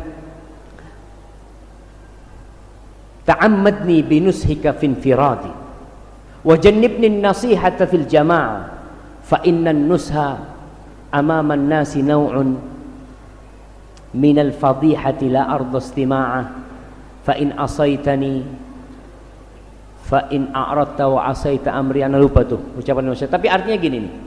Syafi'i mengatakan, kalau kau mau ngasih nasihat aku, tolong kasih nasihat aku ketika aku sendirian. Ustadz itu juga salah. Kadang-kadang nyampaikan apa salah. Kalau mau ngasih nasihat aku, tolong ngasih aku sendirian. Jangan di depan orang. Kalau di depan orang, kau itu melecehkan aku, bukan menasihati aku. Maka kau jangan marah kalau aku tidak terima nasihatmu. Bukan ngata, oh ini orang tidak menerima kebenaran. Bukan tidak menerima kebenaran, caranya engkau memberikan nasihat yang tidak tepat. Itu yang perlu dipikirkan bersama jemaah. Bagaimana kita sampai antum mau kasih nasihat Pak Wali Kota, antum cari cara, Pak Wali Kota ini biasanya sholat di masjid sana, nanti habis sholat anak mau ketemu kan, ngomong sama ajudannya mau ketemu. Seperti itu, nggak bisa ketemu, kirim surat, tolong sampaikan ke Pak Wali Kota. Nggak dibaca, kirim surat lagi. Bagaimana kita punya akses ke sana? Itu kalau memang ingin memberikan nasihat jamaah. Ingat, semua itu punya salah. Makanya kalau kita punya salah, kita pun diperbaiki. Kita melihat orang lain salah, kita pun memperbaiki, namun dengan cara yang baik dan santun. Kembali, negeri yang madani itu yang menjunjung tinggi norma dan nilai-nilai kebaikan. Hadza wallahu a'lam bissawab. Nah. Pertanyaan berikutnya. Assalamualaikum Ustadz, kira-kira adakah dalil yang menjelaskan sholat berjamaah bagi perempuan dengan imam perempuan? Salat berjamaah bagi perempuan dengan imam perempuan. Iya.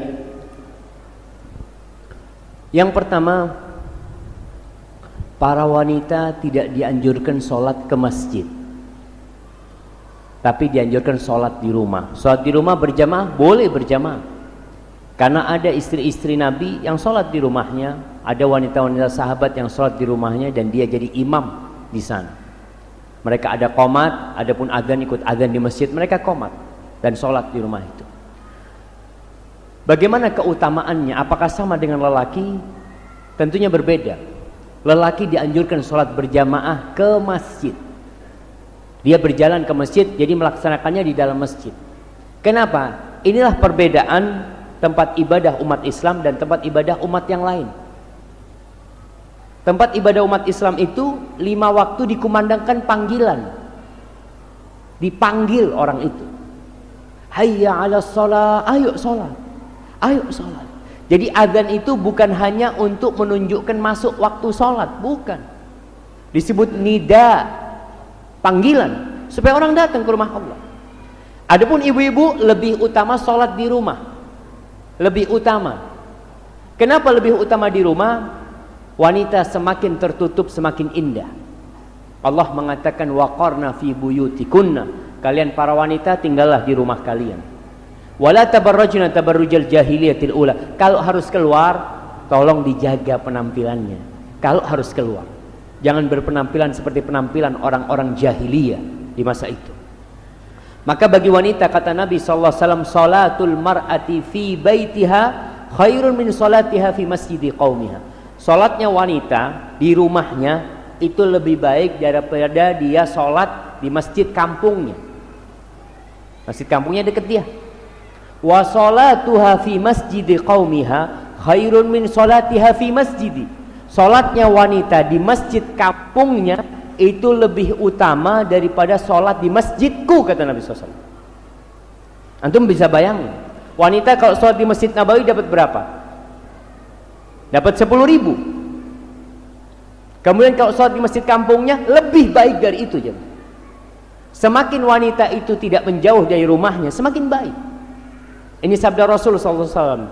Tapi para lelaki tidak boleh melarang istrinya ke masjid, nggak boleh. Nabi mengatakan la tamna'u sallallahu alaihi wasallam la tamna'u ima Allah masajid Allah. Kalian jangan larang budak-budak wanita Allah untuk datang ke rumah Allah. Biarkan mereka mau ke masjid. Tapi izin sama suami. Jangan sampai suami datang ke rumah nggak dapat istrinya. Loh, kemana istriku hilang? Ternyata ikut pengajian di masjid. Izin sama suaminya. Tadi Bapak Wali Kota ngomong, Ustadz ini kayaknya yang perempuan lebih banyak dari yang laki, Ustadz. Berarti lebih banyak yang ngaji dari perempuan. Alhamdulillah, paling tidak ibu bisa bawa cahaya buat suaminya ke rumahnya. Tapi tetap lelaki tidak boleh melarang istrinya ke masjid. Kadang-kadang ada suami yang ingin melarang istri, mengatakan, istriku, kok di rumah aja lah, pengajian di rumah aja lah, nggak usah ke masjid. Iya bang. Lalu ngomong, bang aku mau ke pasar. Oh fadol kalau ke pasar. Ke masjid gak boleh, ke pasar tafadol. Padahal pasar itu tempat paling dibenci sama Allah. Maka tolong harus imbanglah suami itu. Hadza wallahu a'lam bissawab. Nah. Pertanyaan berikutnya. Assalamualaikum Ustaz. Bagaimana Rasulullah Shallallahu Alaihi Wasallam mendidik sahabatnya sehingga keimanan dan ukhuwah mereka sangat kuat agar menjadi cerminan untuk kami? Dua pertanyaan Ustaz. Yang kedua, apakah yang terjadi dengan hati ini jikalau belakangan ini sulit menangis? Jazakallahu khairan. Nah, alhamdulillah. Ini pertanyaan yang menarik sekali ya. Masalah bagaimana Rasulullah sallallahu alaihi wasallam dalam kurun waktu 23 tahun Islam itu sudah sampai ke Yaman. Islam itu Masya Allah sudah sampai ke perbatasan Syam dalam kurun waktu 23 tahun. Sedangkan Indonesia merdeka 70 tahun lebih. Tapi ternyata kondisi kita belum banyak berubah. Ada apa sebenarnya? Bagaimana Rasulullah sallallahu alaihi wasallam mendidik para sahabatnya? Yang pertama ditanamkan ke dalam mereka adalah iman kepada Allah dan hari akhir. Iman kepada Allah dan hari akhir. Bukan ibadah-ibadah yang lainnya. Salat belum salat, puasa belum, zakat belum, minum masih minum para sahabat. 13 tahun berada di Mekah itu sahabat masih minum. Belum turun pengharaman khamr, pakai jilbab belum turun. Itu selama 13 tahun. Apa yang ditanamkan ke dalam dadanya Bilal bin Rabah sehingga dia disiksa, dia tetap mengatakan la ilaha illallah. Apa yang ditanamkan ke dalam dadanya Sumayyah, wanita pertama yang mati syahid dalam Islam, ditusuk kemaluannya sampai tewas, tetap dia mengatakan la ilaha illallah. Sedangkan di masa kini orang menjual imannya hanya dengan beberapa rupiah yang dia dapatkan. Beda pendidikan. Antum baca Juz Amma. Juz Amma itu 95% turunnya di Mekah. Itulah penanaman akidah yang ditanamkan tentang dunia ini akan berakhir. Dunia ini akan berakhir. Indonesia akan berakhir. Masjid ini akan rata sama tanah. Gunung yang ada di belakang kita akan rata sama tanah. Sehingga ditanamkan ke dalam diri para sahabat, mereka menjadi abnaul akhirah, menjadi anak-anak putra-putra yang mencari akhirat. Kalau kita lihat, coba amma yatasaalun 'anil naba'il 'azim. Tuh tentang kiamat yang ditanyakan. Tentang neraka disebut labithina fiha ahqaba la yadhuquna fiha barda wala syaraba inna lil muttaqina mafaza. Kita masuk kepada surat An-Nazi'at, wan nazi'ati gharqa. Lalu di akhirnya Allah mengatakan fa idza ja'atit tammatul kubra yauma yatadzakkarul insanu ma sa'a wa burrizatil jahimu liman yara. Ditunjukkan neraka. Masuk ke surat yang ketiga, abasa wa tawalla fa idza ja'atis sakha yauma yafirrul mar'u min akhihi wa ummihi wa abihi wa sahibatihi wa bani. Ditanamkan, kau akan lari dari semuanya. Engkau akan melarikan diri dari orang tuamu, dari istrimu, dari anak-anakmu. Engkau akan sendirian. Allah ceritakan tentang kehancuran.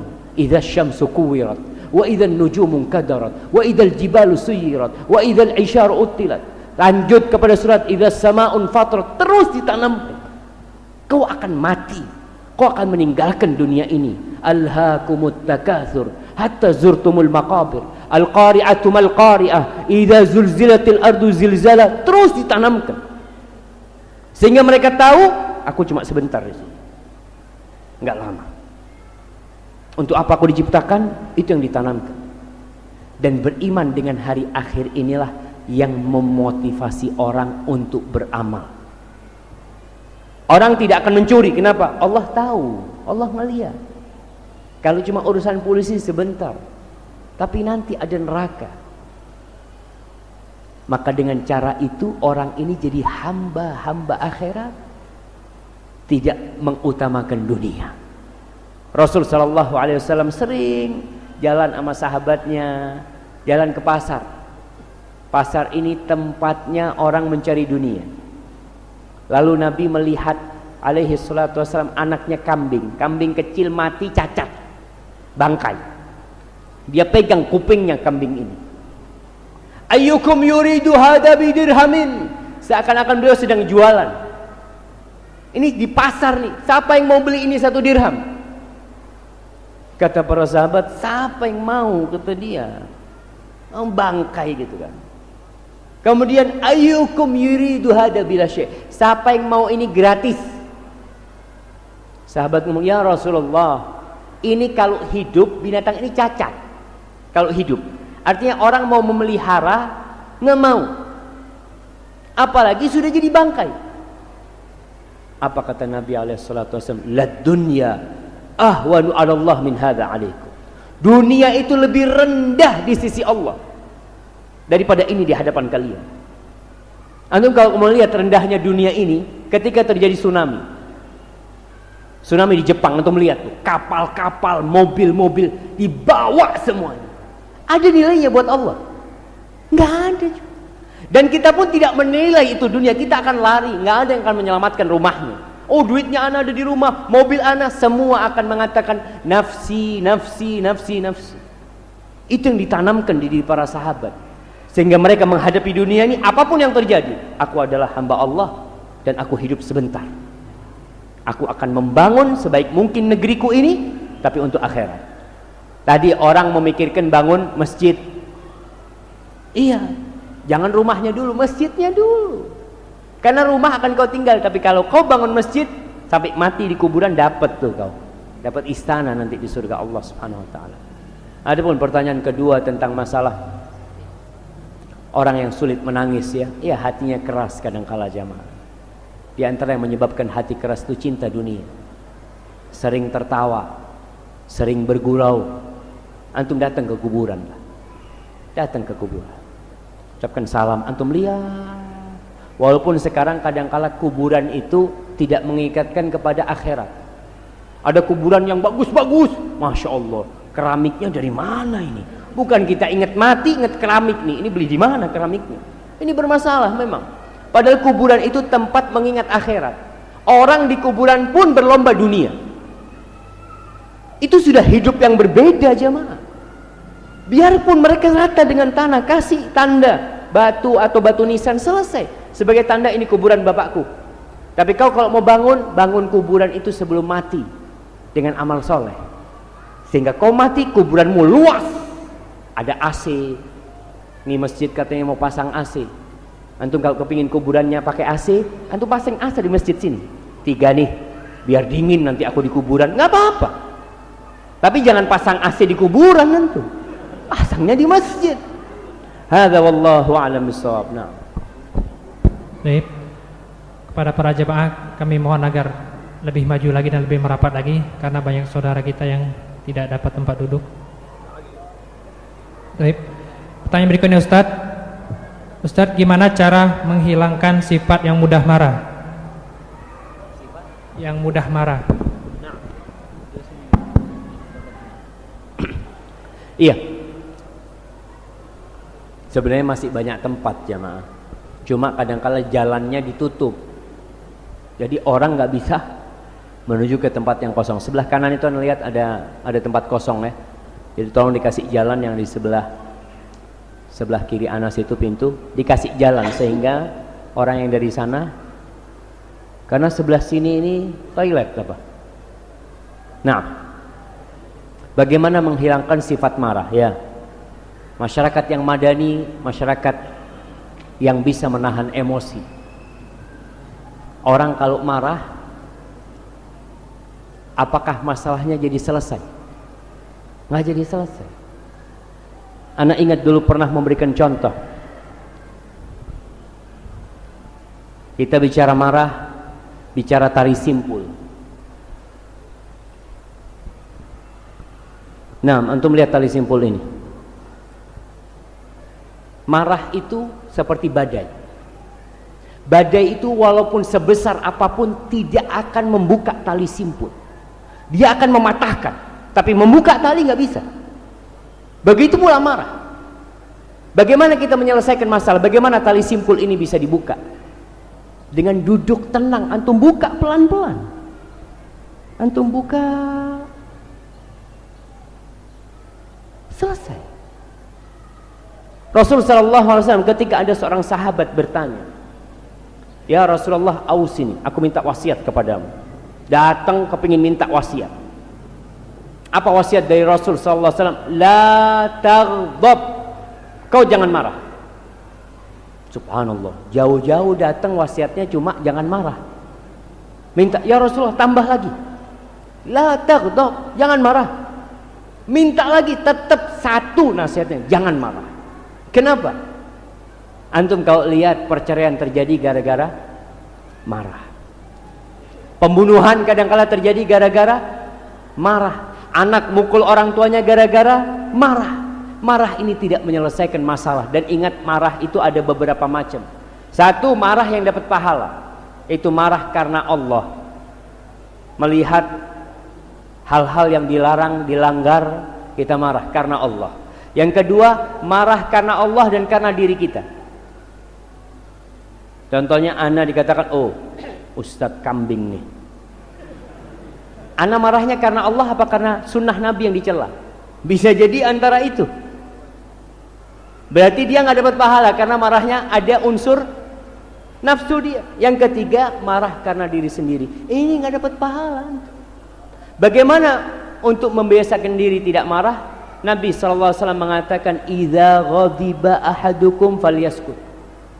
Apabila seseorang sedang marah, diam. Diam. Kenapa suruh diam? Supaya antum nggak menyesal. Orang kalau marah nggak terkontrol lisannya. Kadangkala kebun binatang keluar. Dari mana? Dari mulutnya. Orang sampai heran, masya Allah. Kok jualan di mana kata dia? Yang mulai kambing, mulai apa macam-macam. Kadangkala yang keluar dari mulutnya, naudzubillah, isi toilet ya. Orang buang, kau keluarkan dari mulutnya. Gara-gara marah dia.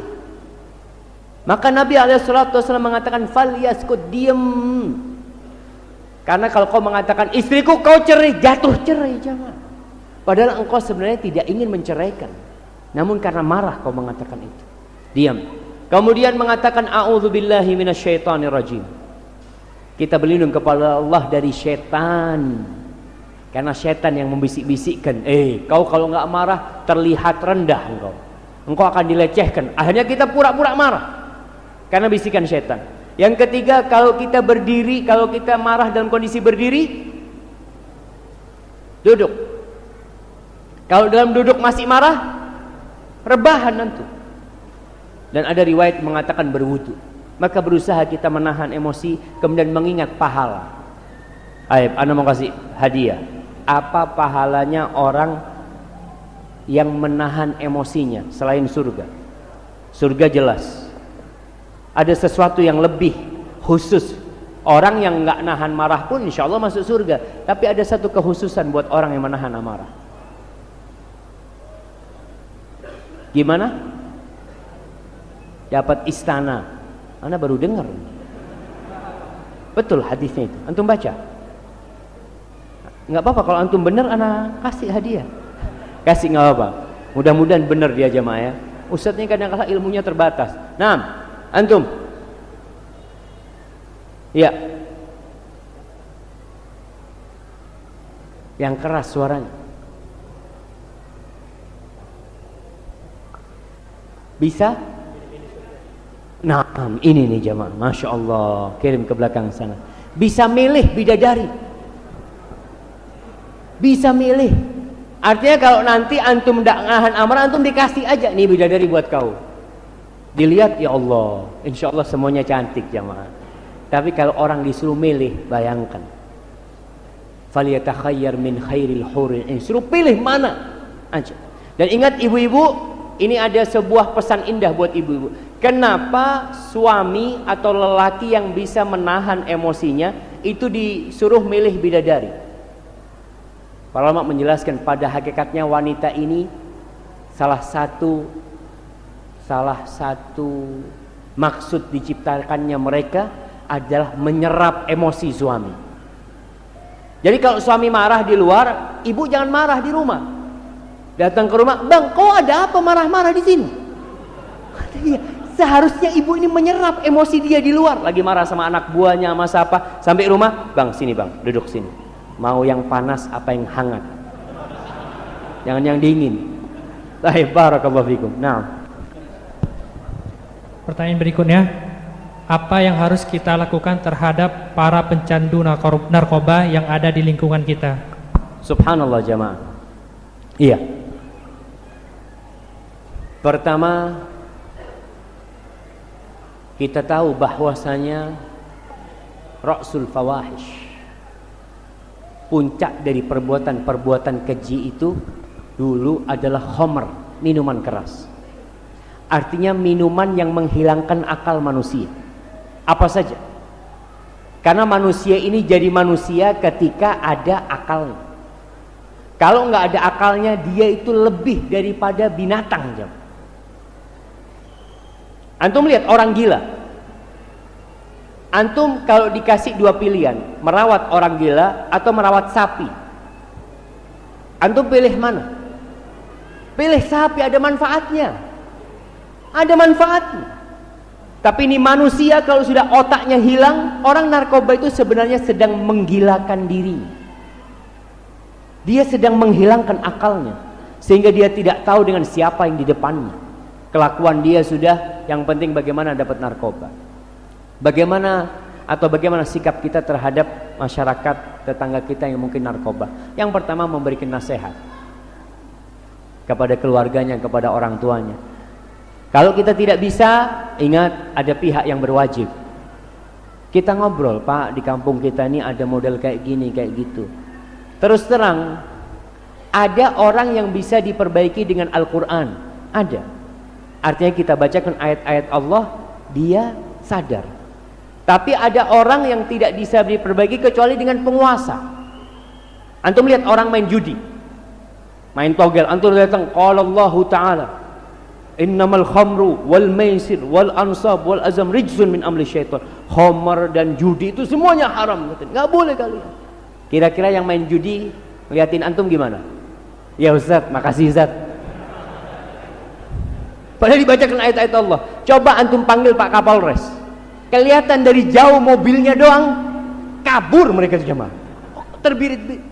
Itulah kegunaan penguasa. Utsman bin Affan atau Umar bin Khattab mengatakan, Innallah yaza'u bisultan ma la yaza'u bil Quran. Allah itu bisa menahan satu kemungkaran dengan penguasa apa yang tidak bisa dilakukan dengan Al-Quranul Karim.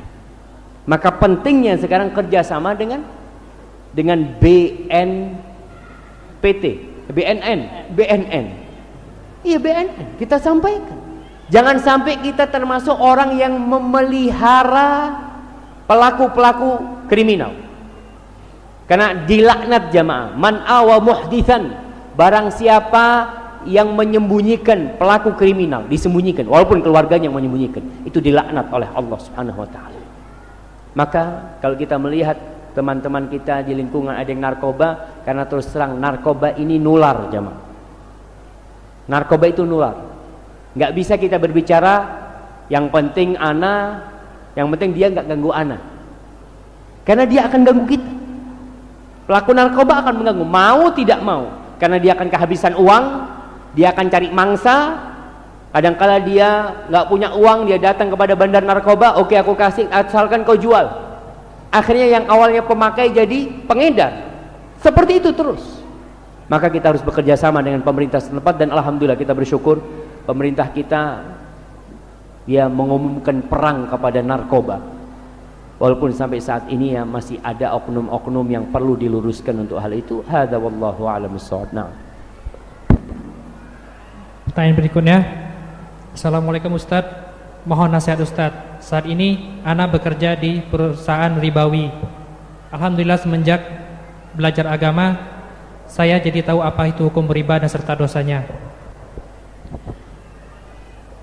Pertanyaannya, kalau misalkan saya berhenti bekerja, bukankah justru nanti bakal menzalimi istri dan anak karena tidak menafkahi? Kira-kira bagaimana sikap ana, Ustaz?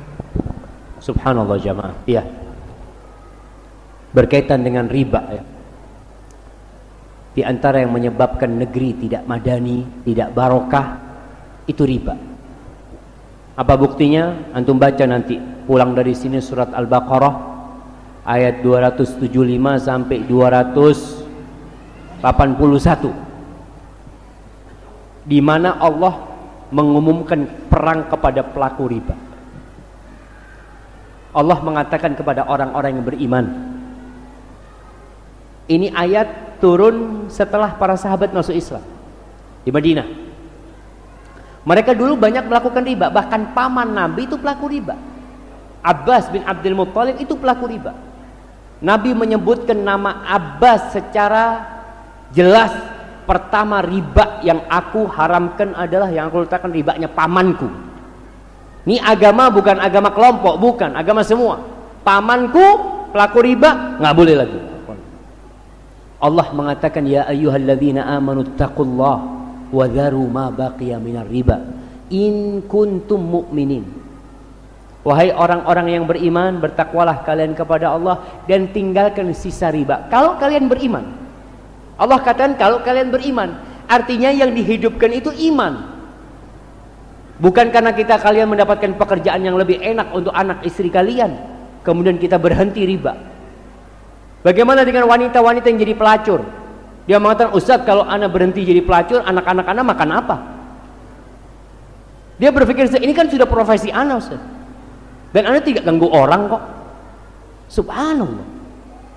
Ada pemikiran seperti ini, padahal Allah mengatakan fa in lam taf'alu, kalau kalian tidak meninggalkan riba, fa'dhanu biharbin minallah wa rasul, maka umumkan kepada mereka perang dengan Allah dan Rasul. Kalau negeri sudah mengumumkan perang kepada Allah dan Rasulnya, hancur itu negeri. Ketika mereka tidak mau berhenti dari riba. Kenapa sih harus riba jemaah? Yamhaqullahu riba wa yurbis shadaqat. Ustaz, nggak ada kerjaan lain. Kata siapa? Banyak kerjaan yang halal. Dan umat Islam ini jumlahnya mayoritas, dan dia bisa menekan supaya usaha-usaha itu tidak ada riba. Bisa. Karena kita yang banyak. Kenapa sekarang muncul bank syariat? Karena umat Islam menuntut harus ada bank syariat. Kenapa semua bank konvensional buka cabang syariat?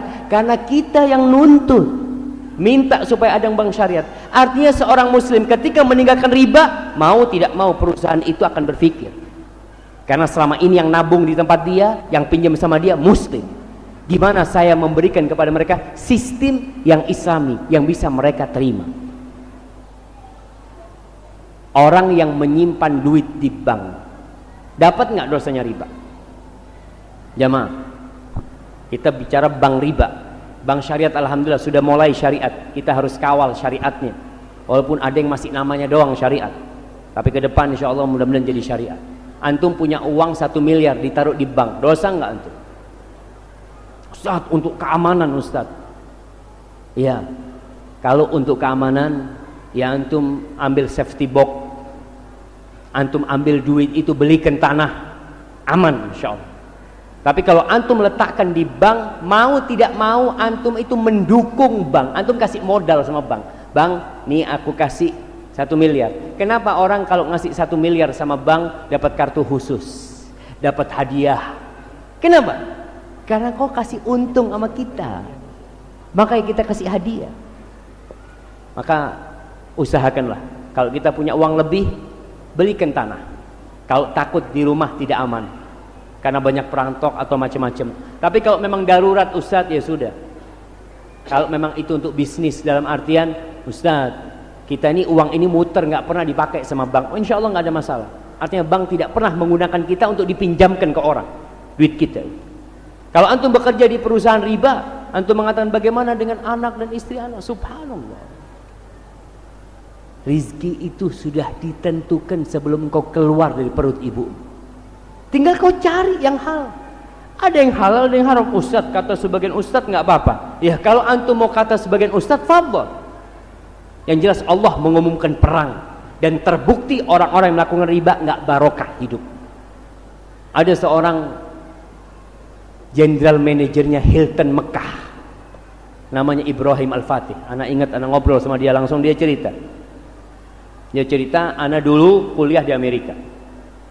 Tapi alhamdulillah Allah jaga anak ketika itu karena kita punya komunitas muslim yang kuat, sehingga kita tidak macam-macam. Pulang dari Amerika, dia kerja di bank konvensional.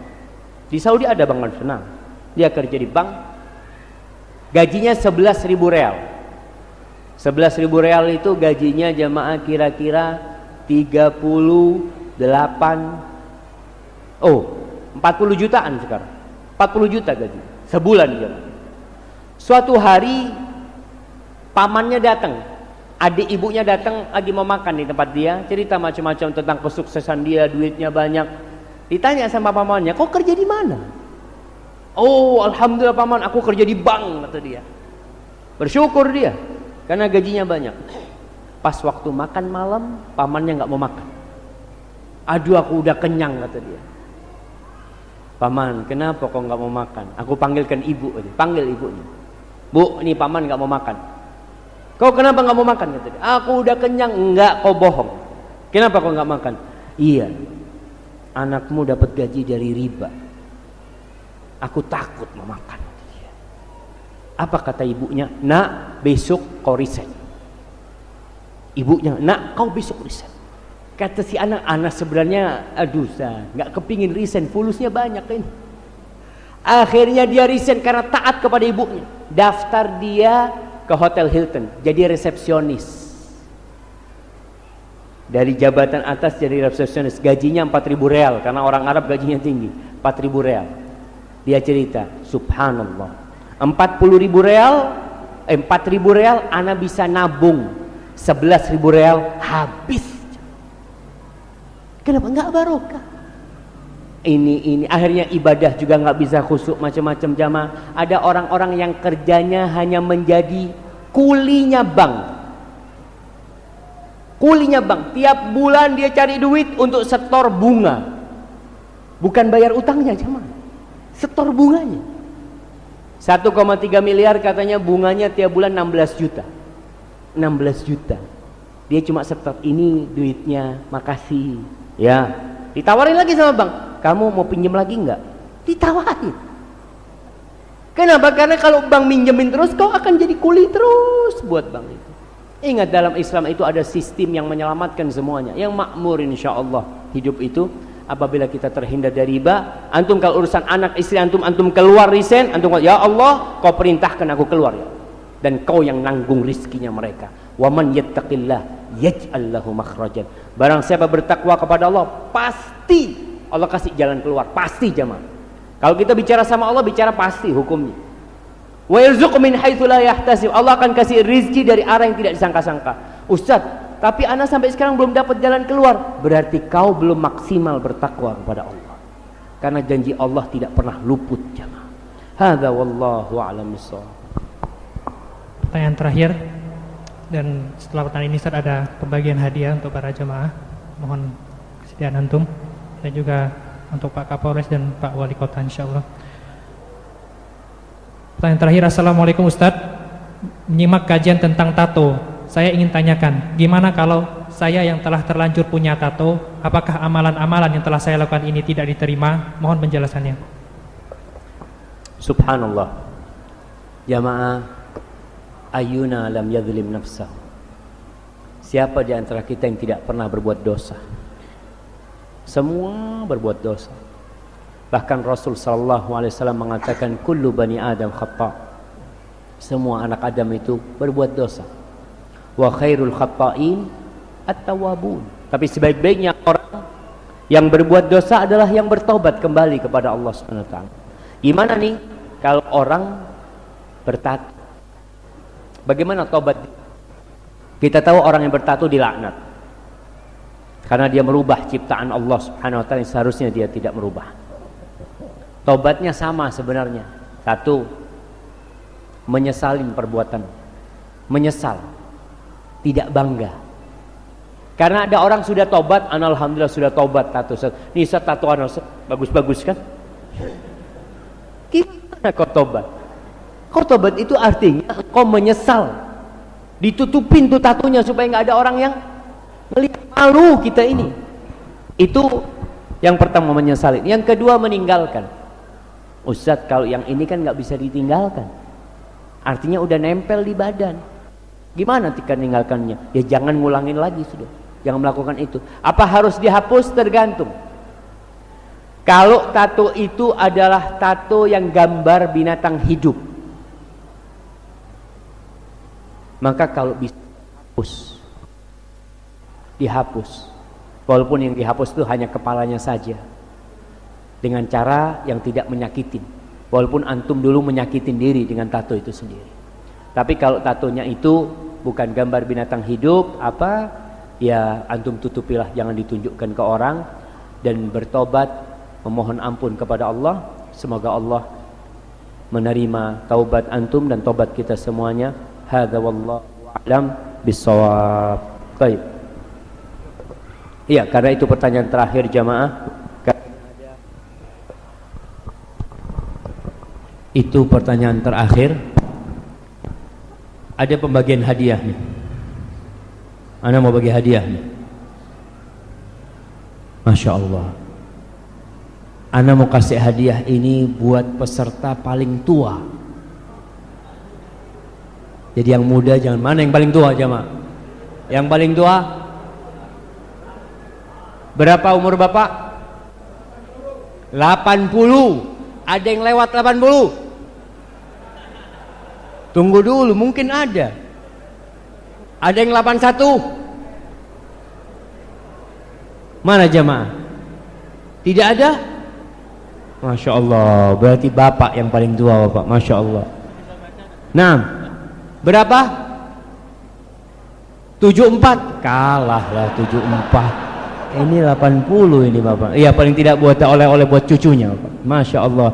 Ini Bapak mungkin bisa serahkan kepada beliau. Masya Allah.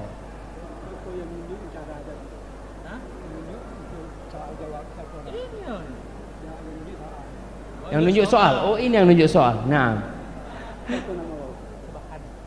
Anak jatuh.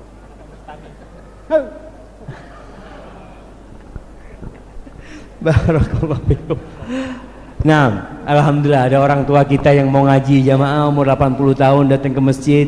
Semoga beliau bisa membaca itu dan bermanfaat buat beliau. Oh iya. Paling jauh ya. Kita akan kasih hadiah buat yang paling jauh. Nah, dari mana antum?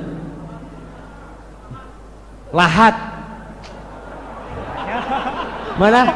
Palembang. Kita mah Palembang sini. Kota Palembang. Baik. Mana?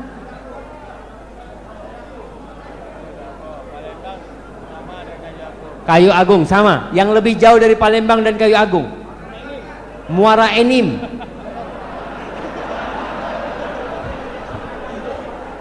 Nah, mana? Tiga. Pagar Alam. Ada yang lebih jauh dari Pagar Alam? Dekat katanya jemaah. Kok dekat jemaah? Batu Rajo. Hah? Lebih jauh? Lampung. Kayaknya Lampung jemaah paling jauh, jemaah kasih ke yang Lampung situ, masya Allah. Barakallahu fikum. Baik. Ana mau tanya sekarang pertanyaan nih.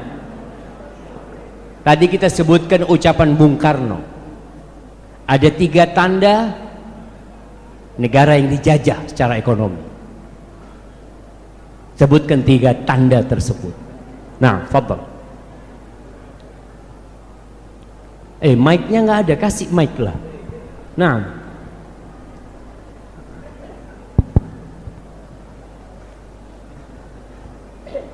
Bismillahirrahmanirrahim.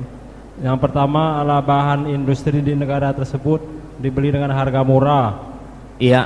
Yang kedua, Bahan bakunya dibeli harga murah. ya. Oke, yang kedua, Yang kedua, pasar produksi negara penjajah tersebut dikirim ke negara yang dijajah. iya. Yang ketiga, Kemudian memutarkan kelebihan uang mereka yang dijadikan sebagai pinjaman. iya. Berupa Masya riba. Allah, barakallahu fikum. Kirimkan ke sana jamaah. Baik. Tadi kita menyebutkan 2 negeri yang secara infrastruktur maju, hebat mereka jemaah. Yang angkat tangan yang belakang dulu tuh. Nah, bukan antum belakangnya lagi. Nah, Sabak sama Samud. Iya, betul. Udah selesai jawab. Baik. Yang terakhir, Anda mau kasih pertanyaan yang terakhir jamaah. Ibu-ibu, Insya Allah. Gimana mau ngasih ibu-ibunya? Kasih suaminya ibu-ibu.